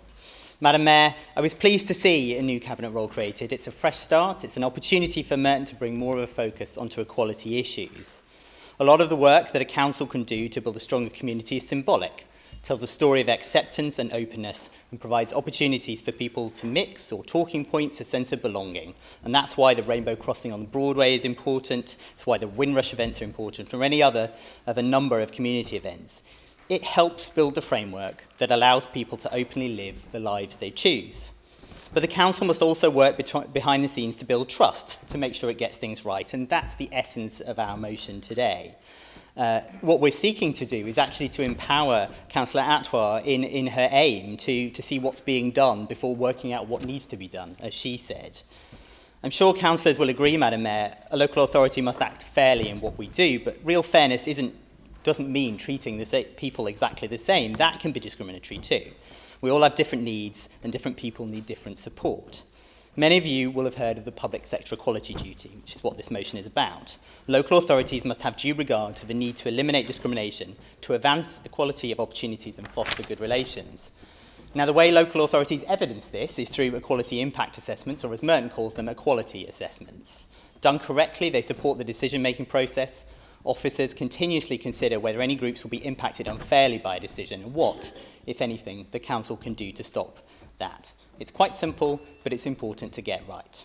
Compliance with the duty is not an afterthought after a decision has been made, which I'll talk about more in a moment, but should be considered as a policy is being developed. It should be part of a policy's DNA, and although boxes must be ticked on Merton's equality assessment form, it's not a tick box exercise. Madam Mayor, the guidance for the officers on equality assessments on the Council's intranet is from 2011. So it says, we see in the Labour amendment that the web page is dated 2011. Well, that's not true. The web page is dated 2017. And it's actually, I've got a copy here, the equality analysis guidance is dated 2011. Now, that may be an admin error, and all this motion does is committed to reviewing the policy, but I'm sure the proposers of the amendment will be able to highlight the ways that the analysis has changed over the years and show me this is not the 2011 guidance. The law has changed since the Equality Act was passed. The administration's new focus on equality issues is an opportunity to refresh a process, to check it's not out of date. One of the key ways the law has changed is a particularly important case against Ealing Council. The court stressed the importance of carrying out an impact assessment before formulating policy. Now, my experience as a member of the Sustainable Community Scrutiny Panel on parking strategy rang alarm bells on this. It's difficult to get right. You have to have some semblance of a policy before you can consider who might be negatively affected. And whilst I was pleased to see that the quality assessment on parking had been revised and updated during the decision-making process, when I asked what community groups representing people with any of the protected characteristics had been directly consulted with, the answer was none. Now, I'm not sure that can be enough, Madam Mayor. The process is supposed to be an open, ongoing conversation that builds trust and learning. I really want to hear from the proposers of the amendment, which to me looks like a wrecking amendment, how they can object to this. It just feels like the administration needs to pass a motion over an opposition motion. This is really about a new start, looking at things, promoting equality. That's what the new cabinet member's role is for. So I hope we can move forward with that and vote against the amendment. Thank you.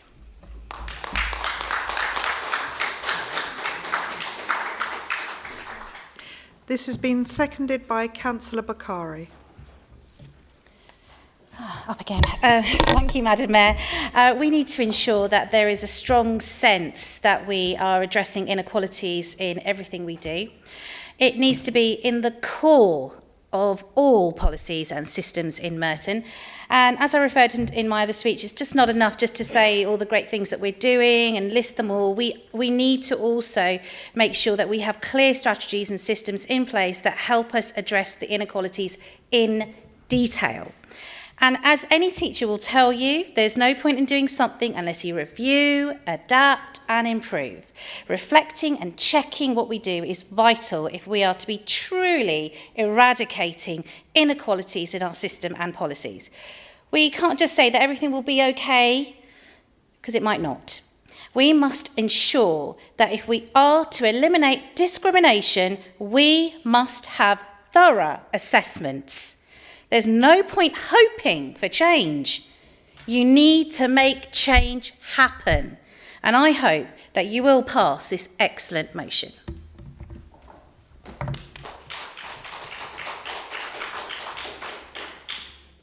We have an amendment. Councillor Atwar to move.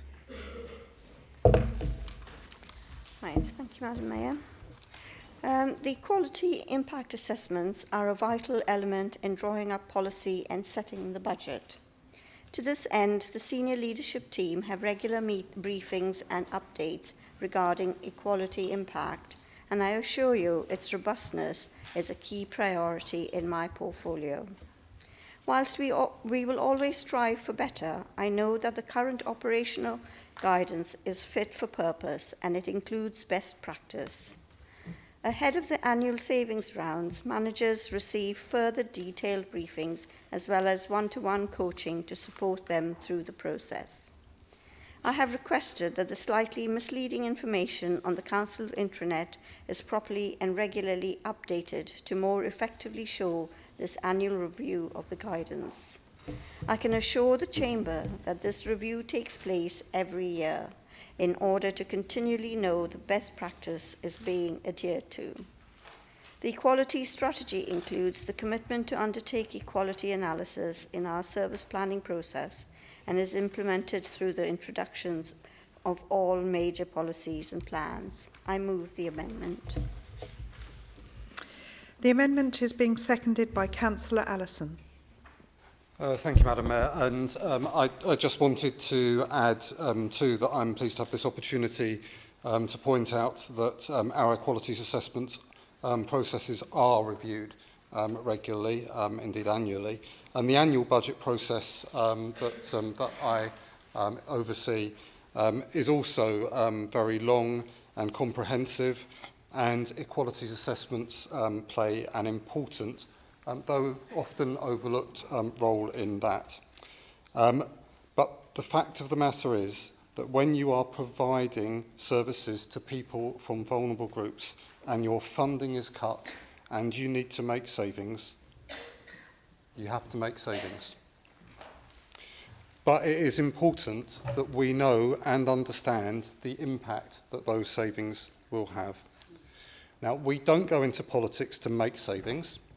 But the fact is that thanks to the ideological dogma behind austerity, we are forced to. And let us not forget that it was the Lib Dems, roll your eyes if you like, Councillor Bakari, but it's the Lib Dems, your party, that are just as responsible for the austerity that is affecting the people of Merton who need our help, who need equality support, and it's your party that you're rolling your eyes and denying is responsible for. It's a disgrace that you will not acknowledge that. So it is key that we make these decisions that we don't want to make, but the decisions that we have to make in full knowledge. Can I also say that I am delighted that we now have a fully fledged Cabinet member for Equalities to keep an eye on this on a cross-cutting basis and to make sure that the savings we are forced to make are made correctly and in full knowledge of the facts. I'm also personally delighted that Councillor Atwar has been given this role. After watching this week's leadership debate, it's refreshing to see someone lacking in ego, noise and bluster, and instead full of intelligence and integrity getting a job in politics. I wish we could say that about the country right now. However, with that sidetrack out of the way, well, it's good that the councillor has mentioned voting, because I noticed that their party came from first to third in the Cannon Hill by-election recently, and that is a direct consequence of the approach that their party has been taking towards the country recently, and they should reflect about that, because austerity is killing them locally. It is killing them, and they need to be aware of that, and they need to be aware that the Labour Party in Merton has made great progress on equalities in spite of what his government is doing. It's a disgrace. But with that out of the way, it's important, yes, we need to stress that our budget process has long been based around the principle that services for the most vulnerable should be cut the least. But we need to stay vigilant. And so it's good to have had this opportunity to highlight not only the work that we are already doing on equalities in budgeting and across all of the Council's work programme, and to stress that this approach is key to how we go forward. So I second the amendment.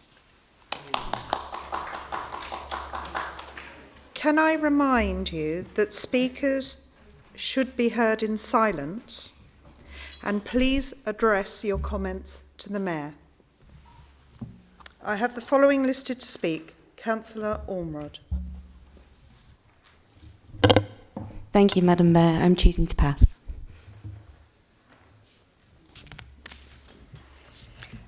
If there are no further speakers, Councillor Fairclough, do you wish to use your right of reply? Thank you, Madam Mayor, and I thank the proposer and second of the amendment for their comments. In her answer to Councillor Bailey on the improvements she thought could be made to the equality impact assessment process, Councillor Atwar rightfully said she wanted to learn what is being done before working out how it could be done. And yet, not 30 minutes later, Councillor Atwar and the amendment tell us that everything is perfect and it's all fine. All we're calling for here is for you, Councillor Atwar, through the Mayor, to take another look at the quality impact assessments. Sadly, we feel the amendment is a wrecking amendment. Councillor Allison's speech brought up lots of things irrelevant to this motion, such as national government austerity and the Cannon Hill by-election, seeking to draw lessons, Madam Mayor, from the by-election. Of course, as I think some of my colleagues may have pointed out, the administration party did in fact lose that by-election, and therefore maybe there are lessons to be learned there, but I'm not sure they're just lessons for the opposition. Madam Mayor, I think this is a bit of a missed opportunity. It's an innocuous motion. You say you review it already. You could pass this motion without amendment. Madam Mayor, the administration is simply seeking to prove a point. I'm not quite sure what that point is. Thank you, Madam Mayor.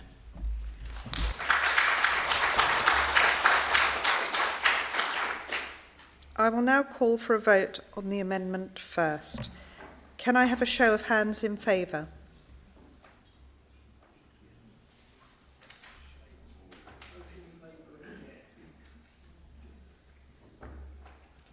All those against? All those against? And against?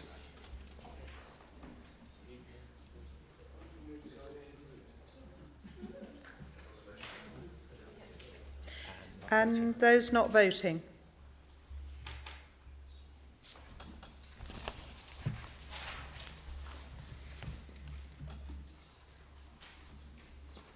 The amendment is carried. The amendment is carried. 34 for, 22 against, no voting. So we agree the substantive motion? Agreed.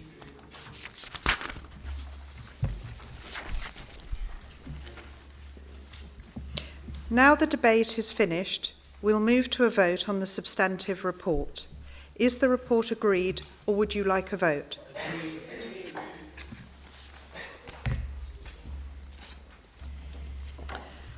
Item 8, Rains Park Community Forum. Councillor Omar Bush. Thank you, Madam Mayor. The meeting was very well attended with standing room only, and I can confirm that the report is an accurate reflection of the meeting.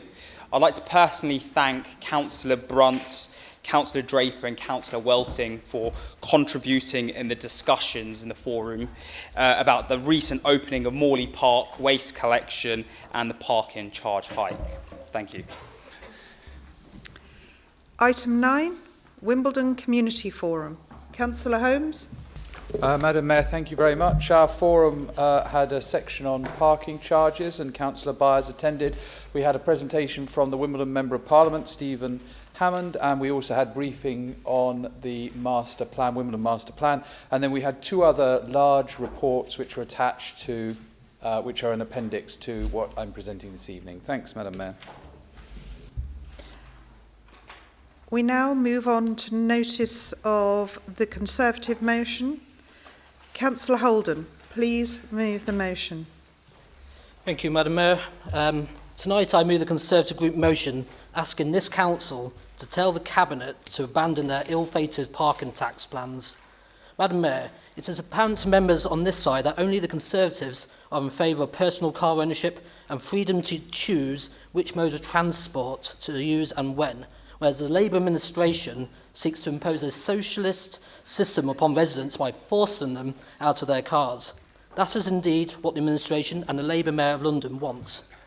And the Council's only metric for success of the new policy is declining number of permits issued.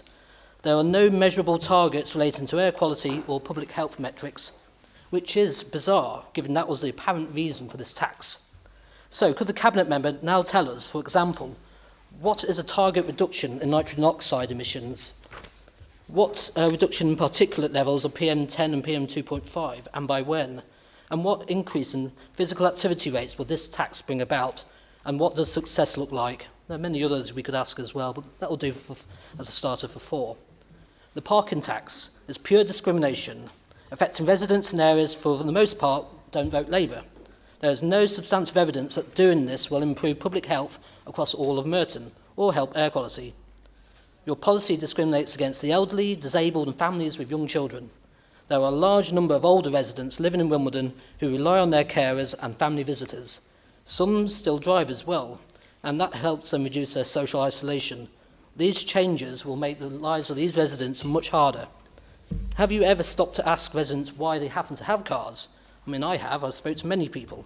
For many, it's for transporting elderly relatives or children about, for longer journeys out of London, for trips to the shops where they can't get enough, they can't carry enough by hand, they need a car to take their things, and to get around large parts of the borough which still has poor public transport. Most people in Wimbledon already don't use their car to commute to work, so why are you then taxing these parked cars? Taxing parked cars doesn't make any sense. To make matters worse, this administration hasn't sought to lead the public, no nudging of behaviour. Instead, Labour decided this policy last December and now blunt force trauma-ing it onto the Wimbledon residents. We encouraged thousands of people to respond to the Council's consultation. We spoke to lots of residents' associations across Wimbledon, and we delivered nearly 10,000 letters into those CPZ areas to let people know about this. And over 1,000 people viewed my video, which basically asked the Council, why are they doing this? And basically said that you should scrap it. Over 3,000 people then responded to your Council survey. An interesting comment was made at the March Wimbledon Community Forum by the Cabinet member who was doing a presentation that day because the leader was hiding. And his comment was, this is a consultation, not a referendum. So that's quite telling. I mean, will this be the latest in a long line of council consultations which Labour ignores? Another sham, if you will. No wonder the residents are disillusioned with this council. Recently in Kingston, a similar policy was quietly dropped because the public were against it. Will you be brave and do likewise here? Live up to your party's slogan, for the many, not the few. Don't punish the many in Wimbledon. Madam Mayor, instead, why don't we listen to the public, quality experts, use genuine nudge theory, and seek to lead the public by consent? That is what this motion asks for. Madam Mayor, we cannot support this additional 1.6 million per year tax on the residents of Wimbledon and Rains Park. Therefore, we move this motion and ask colleagues to back it, especially Councillor Stringer and Councillor Ottawa, whose wards will also be heavily affected by their own decision. Thank you very much.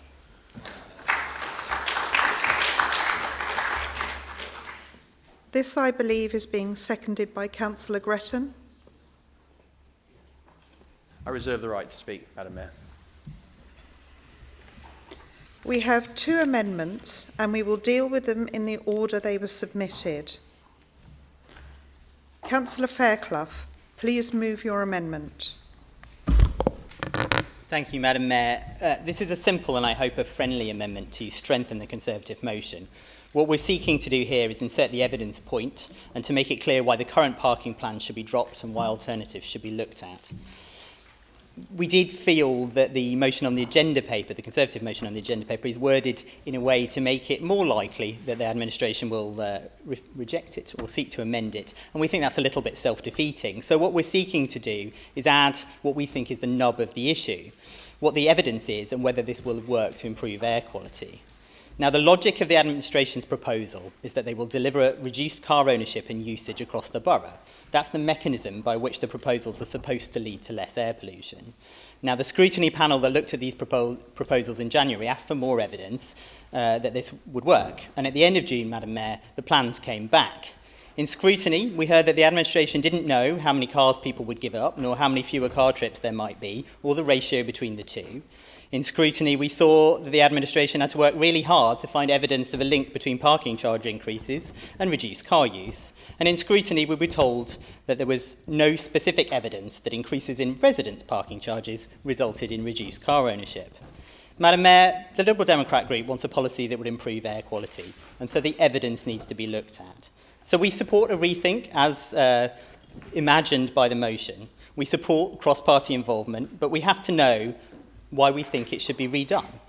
We have two reviews coming through the system, the diesel levy review and the emissions-based charges review, and that will really help the council understand how these things actually work, how they actually influence people, the nudge theory that Councillor Holden referred to. Ultimately, Madam Mayor, this has to be about the evidence. Thank you.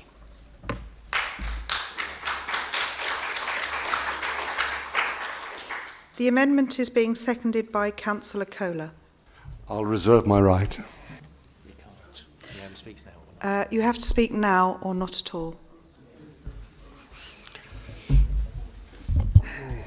This parking charge scheme is so lacking. We've seen there's no evidence. We've heard there's no evidence. The officers have said there's no evidence. And facts really matter. If you don't have facts in politics, you have the madness of the Trump administration. But we don't have to look over the Atlantic. Even tonight, we've had arguments without facts. We've had one cabinet member telling us that she would improve step-free access to Westbourne Station, a station that doesn't exist. We have to first create Westbourne Station. It's incredible. We've had another councillor deriding the Tories for losing a seat that the Labour Party lost. Facts matter. There is no point us being here if we don't use facts, and evidence are crucial. Even if the evidence did prove it, your proposal lacks logic. You want to improve air quality, so you're increasing the cost of parking in the areas where air quality is best. You want to increase health, so you're increasing costs of parking in the areas where health is best. It lacks principles. This is like gerrymandering. All you're doing is picking the areas that tend not to vote Labour. This is a tax on not voting Labour, as my colleague said at a previous meeting. And it lacks buy-in. There were 3,000 responses, most of them hostile, as you well know. Another colleague from the Cabinet said, with no sense of irony a few minutes ago, it's important residents are listened to. The same councillor who said, we're going to do this despite what you think, what you want. Do you not see the hypocrisy in that? Yes, we want to improve air quality. Let's do it by a proper scheme that uses evidence, that uses scrappage, that uses sunrise provisions. So we don't punish people for poor decisions they made or bad decisions they made in the past. but we change their choices in the future. Let's help improve air quality. Let's stop this tax on not voting Labour.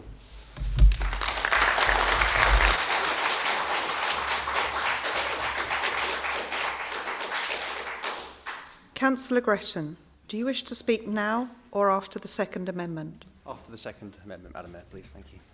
If there are no further speakers, Councillor Holden, do you wish to use your right of reply now or after the Second Amendment? After the second one, please. I will now call for a vote on the amendment. Can I have a show of hands in favour?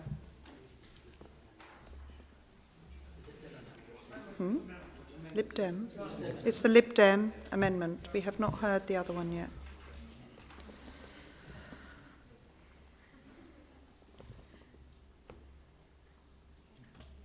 All those against? And against?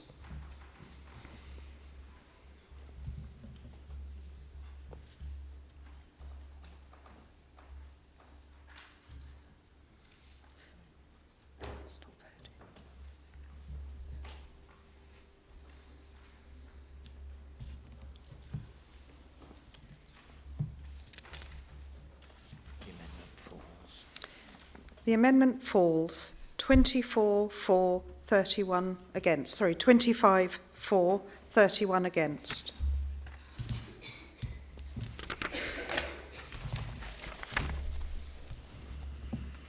We'll now move on to the Second Amendment. Councillor Welton, please now move your amendment.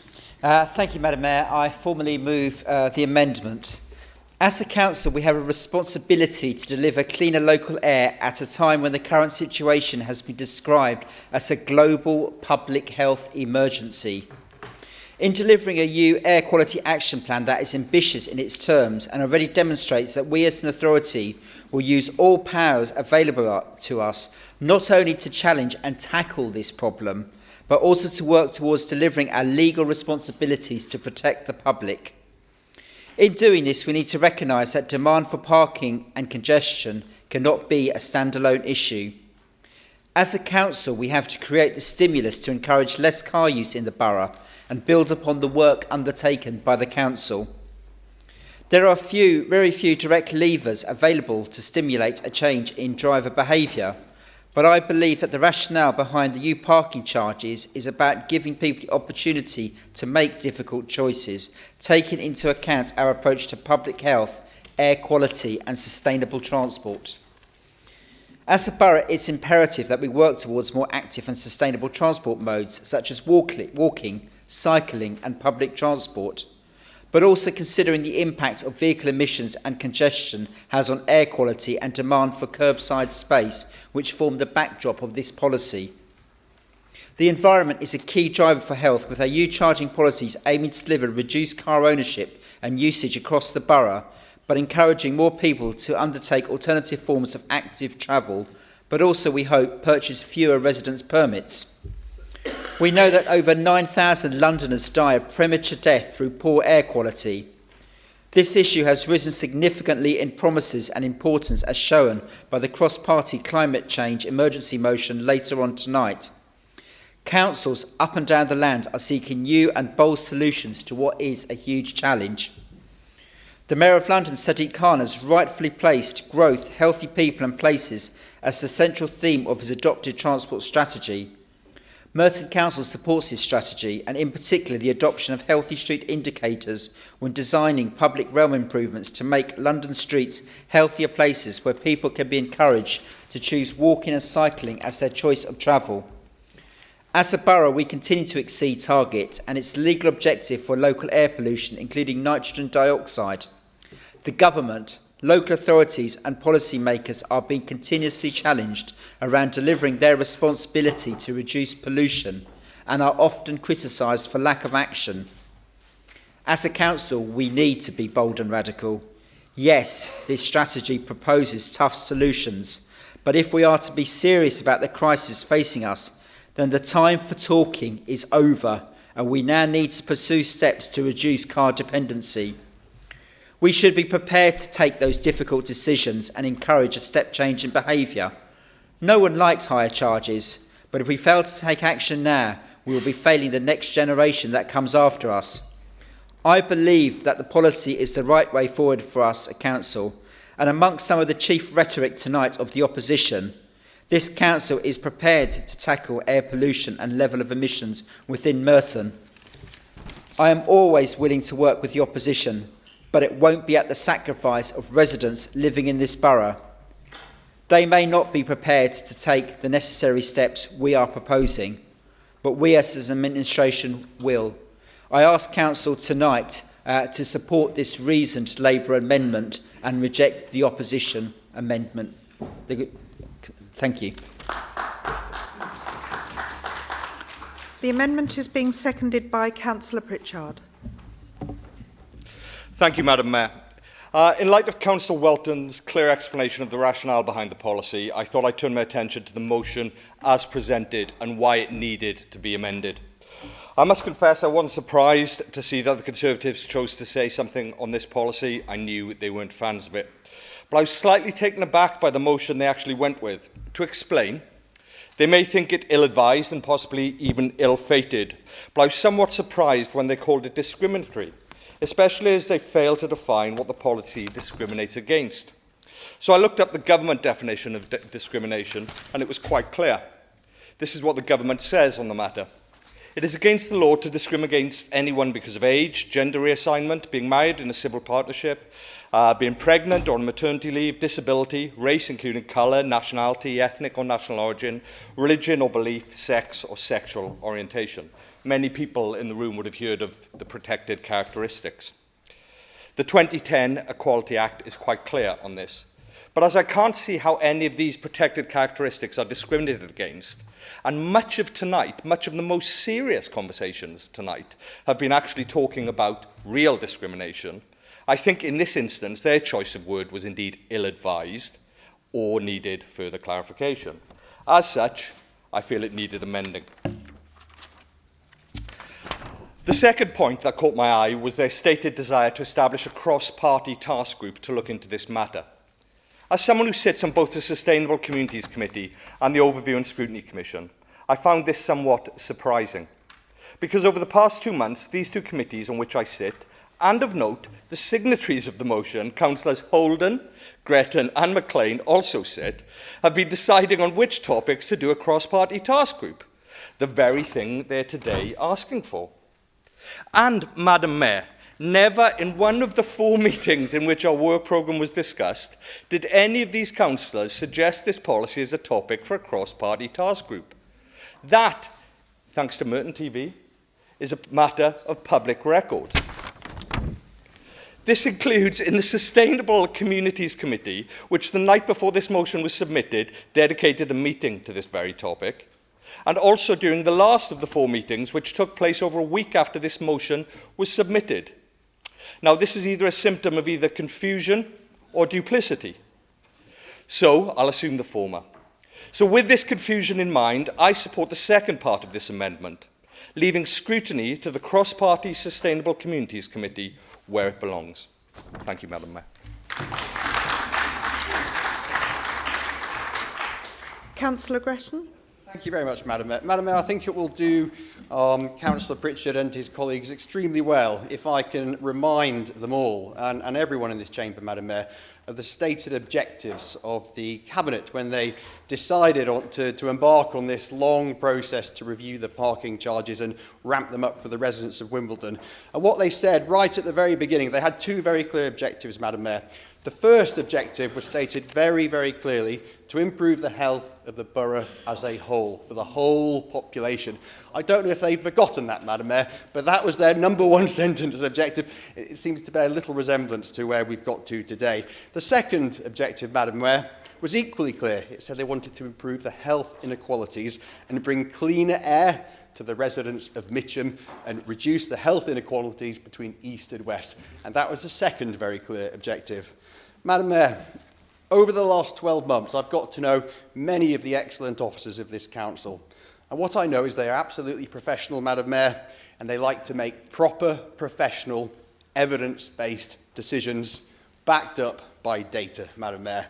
backed up by data. How sorry I was to see, Madam Mayor, that this elected cabinet and Councillor Allison with his Wimbledon tax made the officers go out and try and justify how those two objectives were somehow met by the data when they had not one shred of evidence to support either of the two objectives, Madam Mayor, not one shred. Not one shred to show that boosting and ramping up the parking charges in Wimbledon somehow would magically reduce the nitrogen dioxide levels 4 miles to the east in Mitcham, Madam Mayor. The good officers of this council found it impossible to explain. The one thing they did table by way of evidence, Madam Mayor, was a reference to a Canadian parking report which somebody had managed to find. And if they read that report and read the small print of that report, Madam Mayor, the one piece of evidence they did table, they will know that it was actually drafted and tabled by the trade association who represents the parking industry in Canada, Madam Mayor. And they wheel out a different report every week that said it's a good idea to raise parking charges. That was their one bit of evidence, Madam Mayor, and they thought it was a good idea to base their conclusions on that, Madam Mayor. Madam Mayor.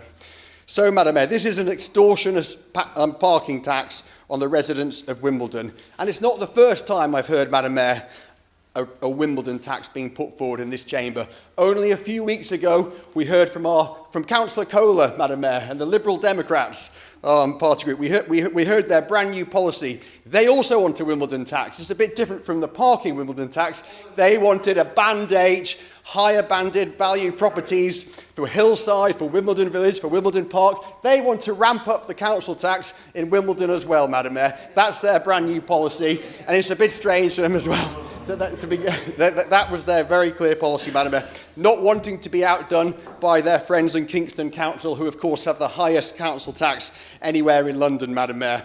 And Madam Mayor, it's worth probably reminding Councillor Allison of his numbers a little bit. £5 million, and I don't know if he's had his calculator out and has actually done any calculations recently, but he'll know that the new parking charges are going to raise about £5 million, Madam Mayor, in new CPZ charges across our borough. How much of that is coming from Morden, Madam Mayor? Just over £100,000. How much from Mitcham, Madam Mayor? 300 and something thousand pounds. That's why this tax makes no sense at all. It increases the tax load on the residents of Wimbledon on claiming to somehow magically reduce the nitrogen dioxide levels 4 miles to the east in Mitcham. It's an absolute sham, this Wimbledon tax, Madam Mayor. It should be immediately rejected, and we should have proper measures in place across our whole borough that bring in better air quality, such as cycling lanes and on all these sorts of good measures in a proper low-emission bus zone. That would be a much better proposal. This proposal should be rejected, Madam Mayor. Thank you.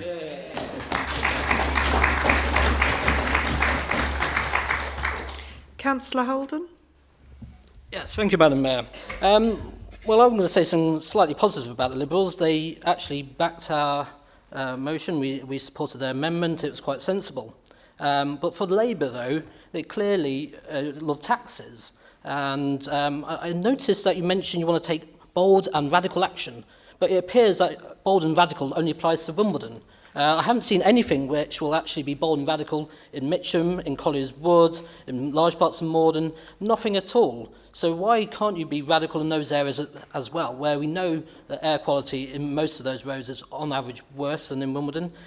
We know they have more polluting vehicles. We also know the vehicles get used a lot more and they have heavy traffic. You've done nothing to sort out the buses, which keep polluting, particularly outside stations like Wimbledon. You've done nothing on the taxis that keep polluting. You've done no actual positive action other than keep finding new imaginative ways to tax Wimbledon. It's not on, it's not fair, and it's not right.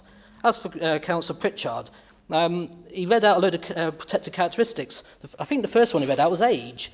And we had some questions at the beginning of the night which mentioned age, and the elderly in particular been struggling, those needing carers, those needing families to actually help get around, to help get to the hospital for visits, to prevent social isolation.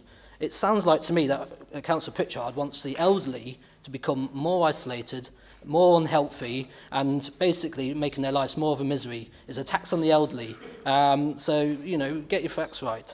In terms of cross-party task group, we always like to suggest various things. We kept this one for tonight. We've also spoken to some people who are air quality experts, and they said they'd like to help the council. This is why we wanted to involve the public, not just a bunch of Labour councillors on a task group which they steer. We actually want to involve everybody. So therefore, we are against your amendment and against your stupid tax.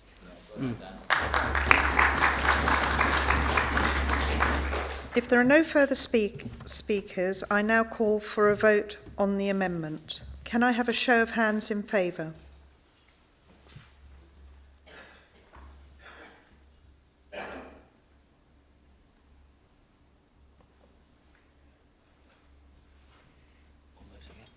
And those against?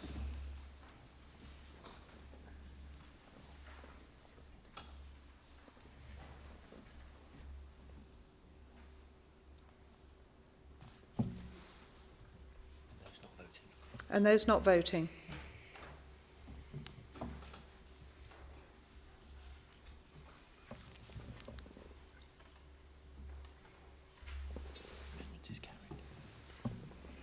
I have 32 for, 25 against. The amendment is carried. I now call for a vote on the substantive motion as amended. Can I have a show of hands in favour?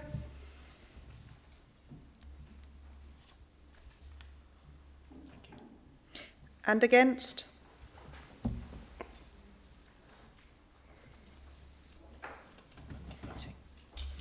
And those not voting? The amendment is carried. The substantive is carried.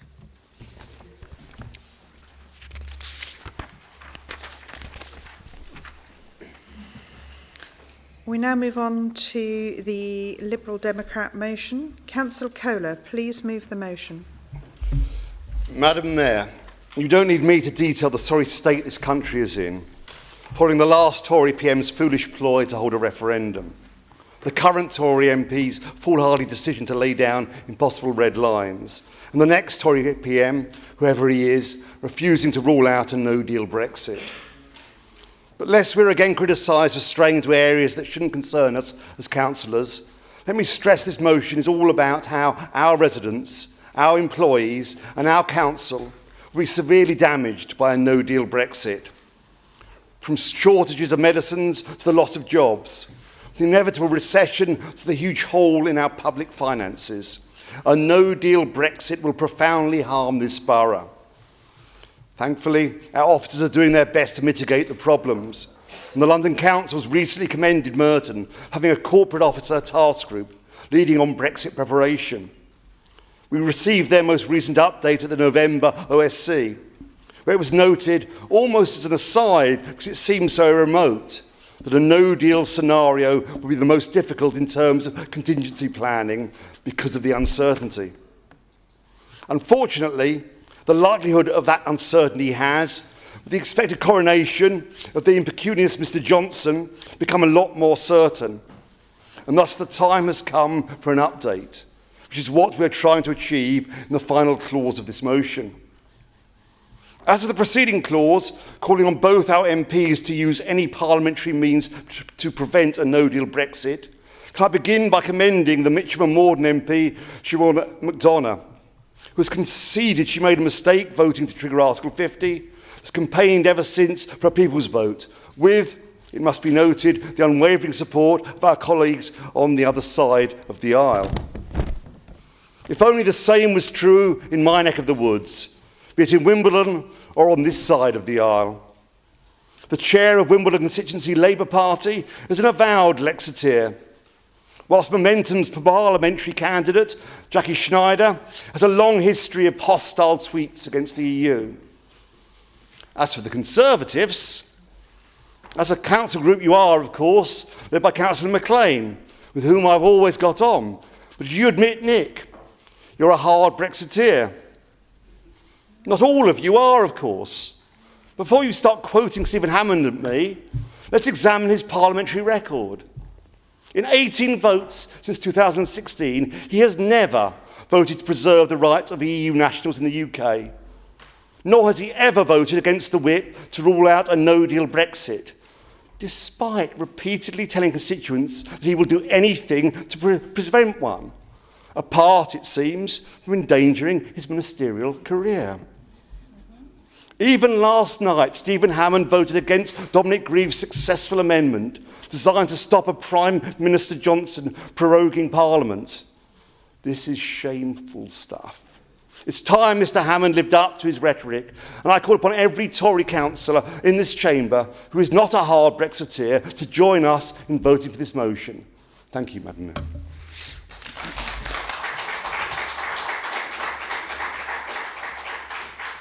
This, I believe, is being seconded by Councillor McGrath. I'd like to formally second and reserve my right to speak. We'll move to the Labour amendment. Councillor Allison. Thank you, Madam Mayor. On this occasion, we completely agree with the sentiments of this motion. On a no-deal Brexit, the Tories are not peddling optimism, they are peddling lunacy. In fact, Madam Mayor, they are peddling towards a cliff edge, no doubt in a big red bus, hand-painted and made out of crates or God knows what, and with a big fat lie written on the side of it. So we need to be clear as a council tonight, a no-deal Brexit is a big fat disaster waiting to happen to Merton. And we need the grown-ups in the Conservative Party to be honest about this. Unicorns do not exist. Indeed, the impact of even a planned Brexit is already being felt. Business decisions are being delayed, jobs are being threatened, hate crime is growing. People from Europe, including our own staff, are nervous, and so are we.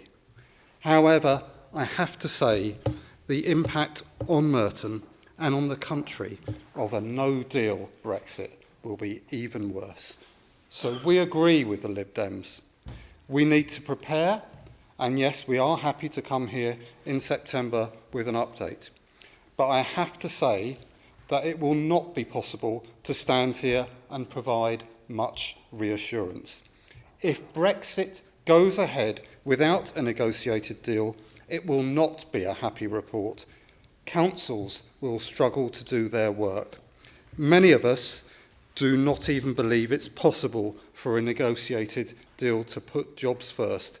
But no deal will be a catastrophe for jobs and a catastrophe for the country. And as a council, I'm pleased to say we've signed up for a people's vote on any deal. And we feel just as strongly about being able to vote against no deal. Madam Mayor, having said that, the only point on which we want to tone down the motion concerns the work of the task group. This is a working group of officers who analyse and advise us. They are doing great work, and so we are very keen not to force our officers into a position where their work is politicised. I've spoken before about my concerns about the state of British public life. I think bullying and intimidation is growing in our political culture, and I'm very anxious about this. Even in our great party, I accept there is a problem. And reading tonight's online activities, I think it's right to acknowledge from me that the level of abuse aimed at those fighting anti-Semitism in our party is unacceptable. But today is also the day that one of Britain's finest public servants has been done over by appalling rogues on both sides of the Atlantic. Even though he was doing important private work, some terrible people made that public. So given this background, we need to be clear. Our officers should be able to work behind the scenes, advising us without fear or favour, in the finest traditions of Britain's public servants, without being put in the firing line. If we force them to work in public, we immediately make it harder for them to be frank and to do their job, and that simply isn't appropriate. So we ask the Lib Dems to accept our amendment, which makes it clear that it is us politicians who speak and decide in public, not our independent public services. But with that one concern in mind, we support and endorse their motion wholeheartedly and hope the whole council will accept it with the amendment that I now move.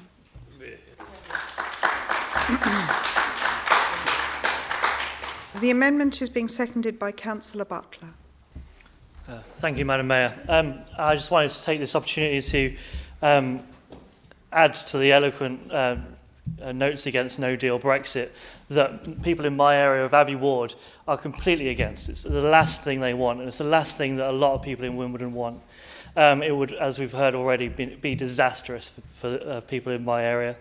As we've already heard, it would put jobs in uncertainty. It would possibly put price of products in shops up, the imported products and medicines. If we're a borough for families, there's a lot of young families in my area that would be very fearful of a no-deal Brexit, and I want every councillor here to be heard saying that tonight. And so, yeah, I use my time to formally second the motion, completely against the no-deal Brexit, and I'd like to hear a lot of the Conservative group especially to say that again tonight.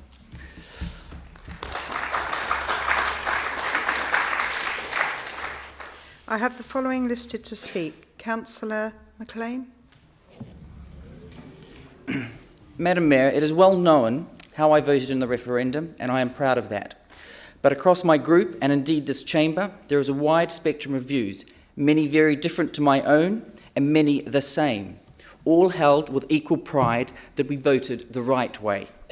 No debate here tonight will alter the result or the outcome, but what it will do is take up the time better used to improve people's lives in ways we can influence and can help. Madam Mayor, we meet only a handful of times a year, and tonight we are considering gang violence and knife crime, which blight our community. But we as councillors can make a difference, as can our schools and our community organisations. We are debating parking charges, which have an impact on our local businesses and local economy. And there are many other examples of need in our borough, which we will not get to tonight. So we as a group will not be debating this motion after this statement. We will not be voting. We will not waste more precious time where we should be debating what we can influence. And we will certainly not be supporting the Liberal Democrats and their political games and disingenuous claims to be a non-party of politics. Yeah, well done.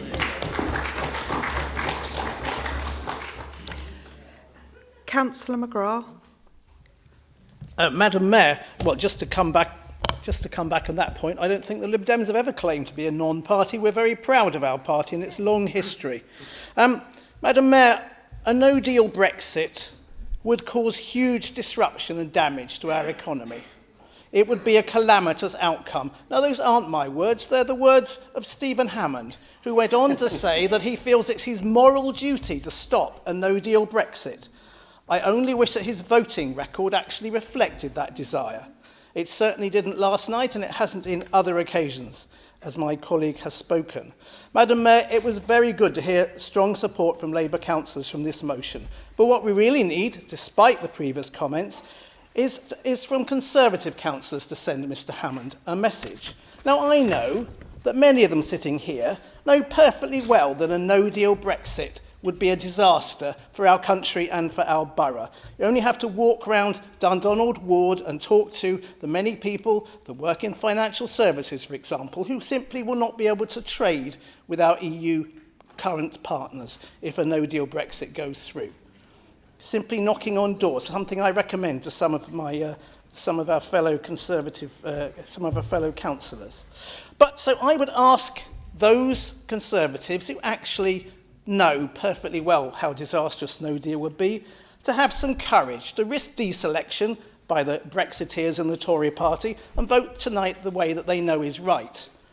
But I'd also ask those who are backing Boris, those who want his no-deal Brexit, to also have the courage to vote against our motion and show their voters what they actually believe.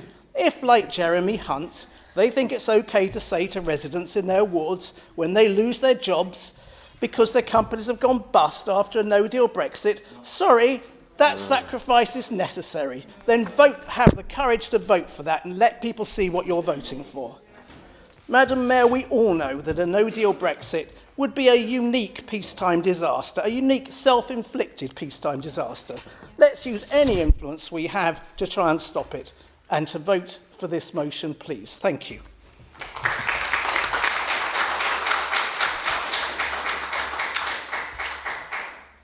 If there are no further speakers, Councillor Kohler, do you wish to use your right of reply? Briefly, Madam Mayor.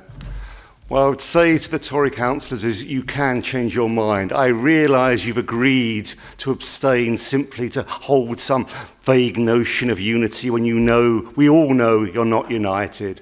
Let me give you an example. We came into this chamber, we were going to reject the Labour amendment, but Councillor Allison's argument convinced us. We actually changed our mind in this chamber. We can listen to one another. We can hear things. Councillor Allison's looking very chuffed now, I must say.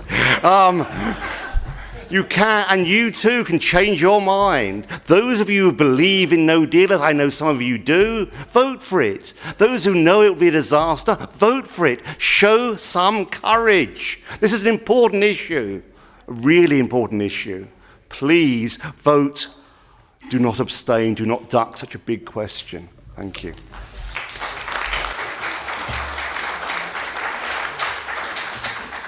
I will now call for a vote on the amendment first. Can I have a show of hands in favour?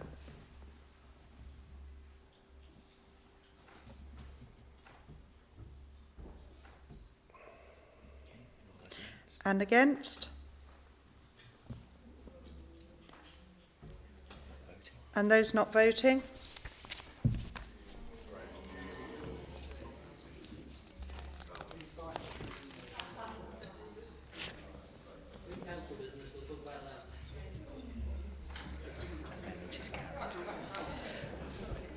I have 39 for and 18 not voting. The amendment is carried. I now call for a vote on the substantive motion as amended. All those in favour? Can I have a show of hands in favour?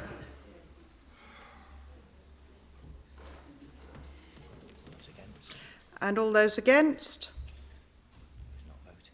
And those not voting? The motion as amended is carried. Yeah. I'd like to invite Paul Evans to say a few words. Councillors, with an eye on the clock, the guillotine falls at 10:15. If all items of business haven't been considered and disposed of at that time, we would proceed to vote on each item without debate. Council does have the option of extending the meeting for perhaps 20 minutes. Does anyone wish to propose a motion to extend?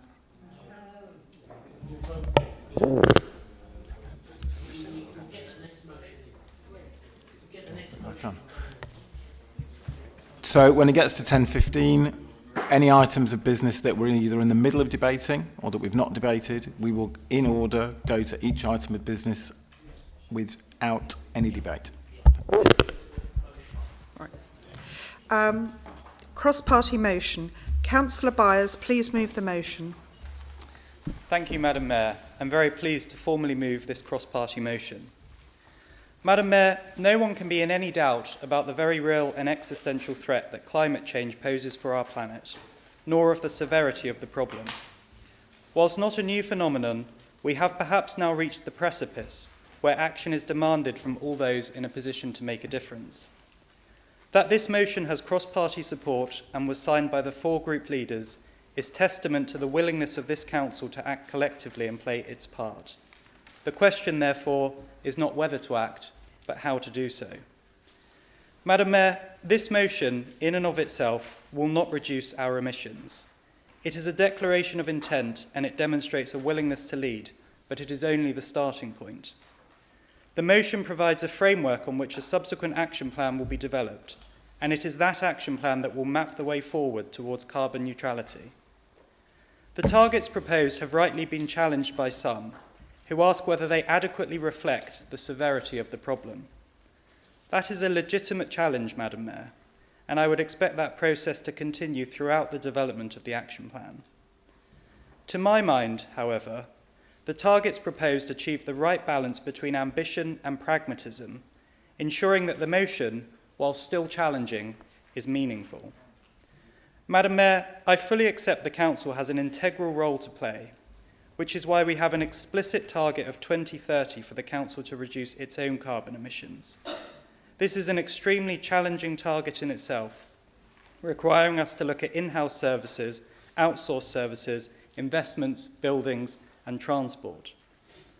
I also accept the Council has a pivotal role in collaborating with businesses, housing associations, community groups and residents to coordinate the wider work to reduce emissions across the borough. But Madam Mayor, we do need to be realistic about the extent of the Council's control and influence over these emissions, and passing a motion that commits us to a target does not make that target any more achievable.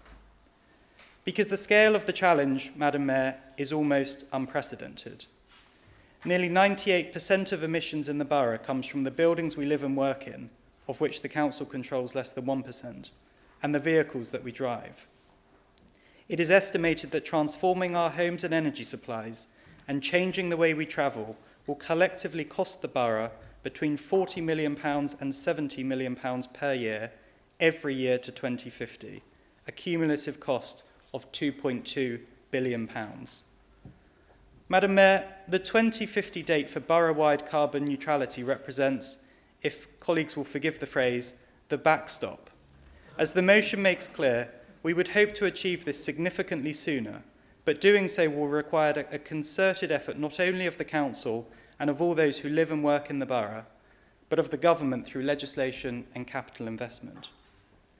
Madam Mayor, can I finish by thanking the officers for the work that has gone into getting us to this point already, notably Katie Halter, Dominic Hill and Tara Butler, and can I thank everyone in the borough who has contributed their time, energy and expertise in developing the petition that I will be submitting at the end of this meeting and sharing their knowledge and enthusiasm with me.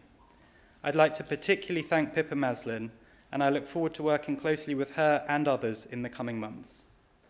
Madam Mayor, this is only the start of this process, but if we collectively commit ourselves this evening to tackling climate change, it will demonstrate the leadership that the Council needs to show in order to fulfil the ambition set out in the motion.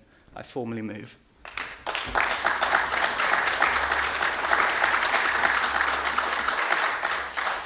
This, I believe, is being seconded by Councillor Gould, and it's her maiden speech.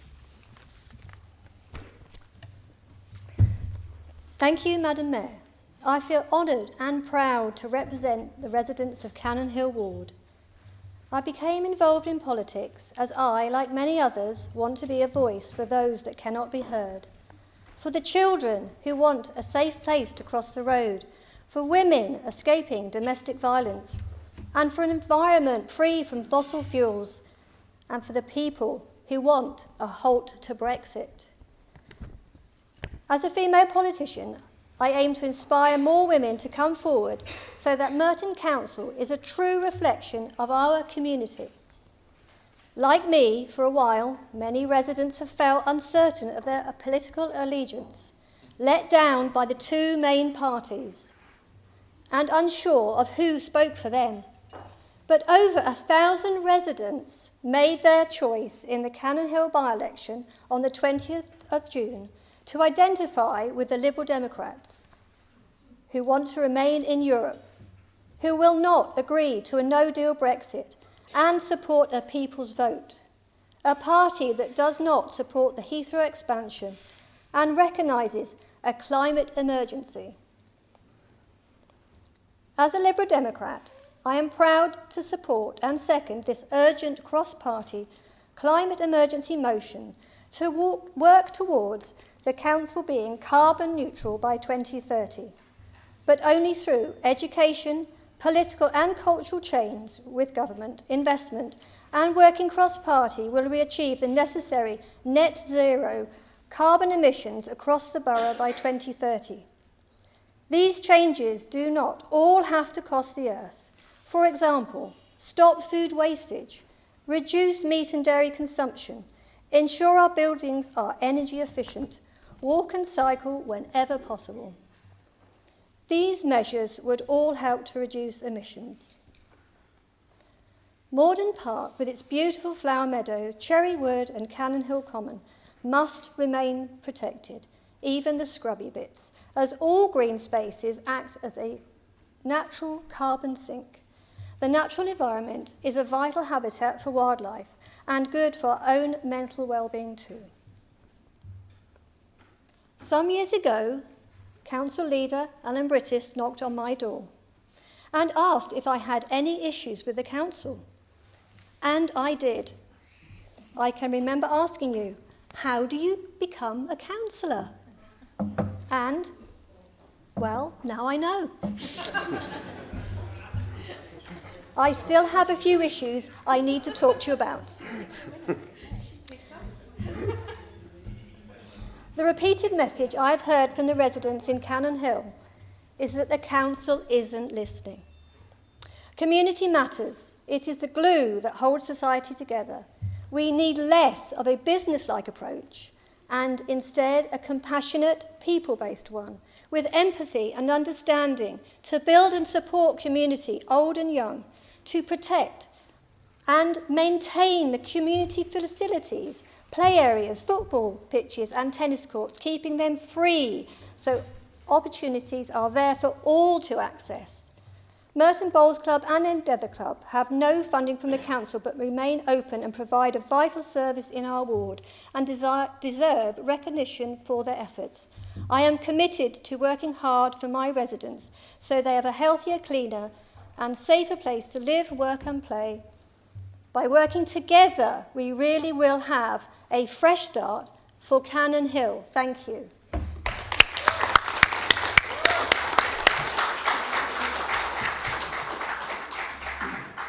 I have the following listed to speak. Councillor McLean. Thank you, Madam Mayor. The Conservative Group is pleased to support this motion. Climate change risks undermining our ability to deliver the sustainable growth that people need and demand. That's because more extreme weather will increasingly damage the inputs and the infrastructure on which our economies depend. But while the Conservative Group supports this motion for the reasons I've just stated, what this grave challenge really needs is leadership with the energy and conviction to deliver. We already have agreed strategies, but they have either not been delivered at all or with the vigour that is required, as can be seen by the Labour administration's record. A huge delay in deploying air quality measures, including anti-idling. The electric vehicle charging points rollout lags behind many other London boroughs. In February, the Council agreed to introduce low-emission bus zones, but we've yet to see any evidence of work carried out so far. Other councils, including Wandsworth, are far ahead with clean air measures. Now, Madam Mayor, let's look at the Conservative government's actions and initiatives that they have taken. The first major economy to commit to net 0% emissions by 2050, banned plastic straws, stirrers and cotton buds. A commitment to a £10 million fund to plant 130,000 trees, the longest single period without the use of coal since the Industrial Revolution. Renewable capacity quadrupled since 2010. Between 2010 and 2017, greenhouse emissions reduced by 23%. In 2018, nearly 50% of electricity came from low-carbon sources. CO2 emissions have fallen for 6 years in a row. £61 million to prevent waste entering oceans. Doubled the support for recycling in poorest countries, and since 2010, the UK has been the most successful economy at reducing CO2 emissions, beating Italy, France, Germany, USA, and the EU 27 average. Now, that is a record of action. Madam Mayor, plans are required, but then they must be delivered. Can we be confident that the administration will be any more successful in implementing the targets to be set out in the proposed new action plan set for consideration in early 2020? For the sake of the planet and future generations, we must commit to do so and not retreat from the responsibility. Well said. Councillor Southgate. Madam Mayor, thank you. I'm pleased to pledge the support of the Merton Park Independents to this motion. I'm pleased too that it's being tabled on a cross-party basis, rather than our more usual process of motion and amendment. For something as far-reaching as this, we need to demonstrate unanimity. We should be grateful to Councillor Byers for planning sufficiently far in advance to secure cross-party agreement and support. In truth, we're probably pushing on an open door with this motion, in that many of our residents are already concerned about the accelerating impact of climate change, and they would like us, as a council, to be doing all we can to mitigate it. Madam Mayor, you may or may not agree with the actions of the Extinction Rebellion movement and their use of civil disobedience to highlight the threat from global warming. One thing they did do, though, was to confront us with the reality that we in our hearts have known for years, namely that time is running out. This is not some hypothetical event in 50 years' time. It's on our doorstep. It's 12 to 13 years from now. All the evidence we see around us in the form of exceptionally hot summers, more frequent downpours, flash flooding, is that it's coming towards us at an ever-accelerating rate. The motion correctly points out that the Council is only directly responsible for 2.5% of carbon emissions in the borough. But, as a shaper of place, we can have influence over so much more than that. I'm pleased to learn from Councillor Pritchard that we've already cut our investments in fossil fuels held in Merton's pension funds by 2/3, and that's a lot of money given it's a £663 million fund. Let's not forget the leadership we demonstrated when we introduced the Merton rule back in 2003, requiring new commercial buildings to generate at least 10% of their energy needs on site using renewable sources. That was widely adopted by other planning authorities. We can continue to use the planning system in innovative ways to reduce carbon emissions from buildings as well as from traffic if we are willing to take bold measures. We've been very impressed with the leadership that Sustainable Merton has shown in encouraging and fostering individual initiatives to combat climate change through its network of community champions. Individual actions may seem too little and too limited, but if they can encourage others to follow suit, they can make a real difference at the collective level. And we, Merton Council, should be providing the leadership and the framework within which all of these individual endeavours can flourish, a collaborative partnership between the Council and its residents. Thank you.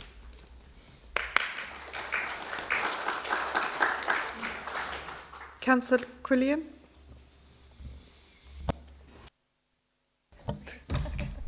Thank you, Madam Mayor. Our planet, the place we all live, is facing an existential threat. Not from a stray meteor, a rogue nuclear state, or some nightmare creature from the upside down, but from us. The threat comes from all of us, and what we are doing day in and day out to the place that we all live. When I saw the start of the Extinction Rebellion and the actions of those school children who led the climate strike earlier this year, it reminded me of me and some of my friends some 20 years ago. We were the future then, looking out at politicians often doing too little, much too slowly, to protect our planet and prevent catastrophic climate change. Then as now, the same people who criticise young people for not being interested in politics or not being engaged, when those same young people stand up for themselves and demand action, are the first to say you're not doing it right or for the wrong reasons, or you should be in school in any case. But those are just excuses. Our young people today are right, as me and my friends were all those years ago. We must act, and we must act now. So today, I feel privileged and no small responsibility in being one of the people who, together with you all, can help make a small difference to the future of our planet. This motion sets out the nature and scale of the challenge we face, and some concrete actions to help us do what we can to overcome it. I'm really pleased that an action plan will be in place early next year, and that commitments made in this motion will mean we'll be keeping track of carbon emissions from council contractors for the first time. But the government must do more, too, both here and internationally. In part thanks to Lib Dems in government. On renewables in May, in part thanks to Lib Dem successes in government on renewables. In May, we went for a full week, needing no power whatsoever generated by coal. But since 2015, too often it's been one step forward and two steps back. Onshore wind blocked, the Green Investment Bank sold off, and a new runway at Heathrow approved against the wishes of the community and the needs of our environment. The best scientists in the world have been telling us for decades that our activities are changing the climate. The next generation are crying out for action. We know that climate change poses immediate risks. We should act like it and I'm pleased that today at least we are. Thank you.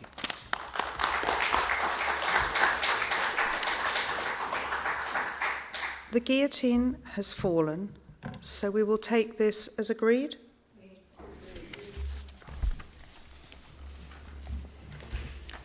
Review of proportionality and changes to committee memberships.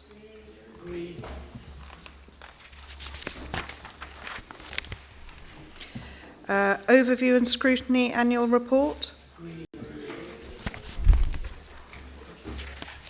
Petitions.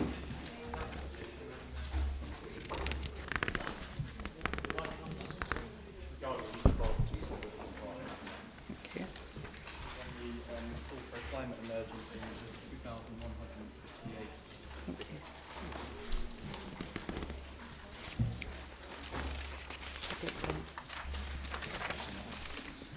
Right.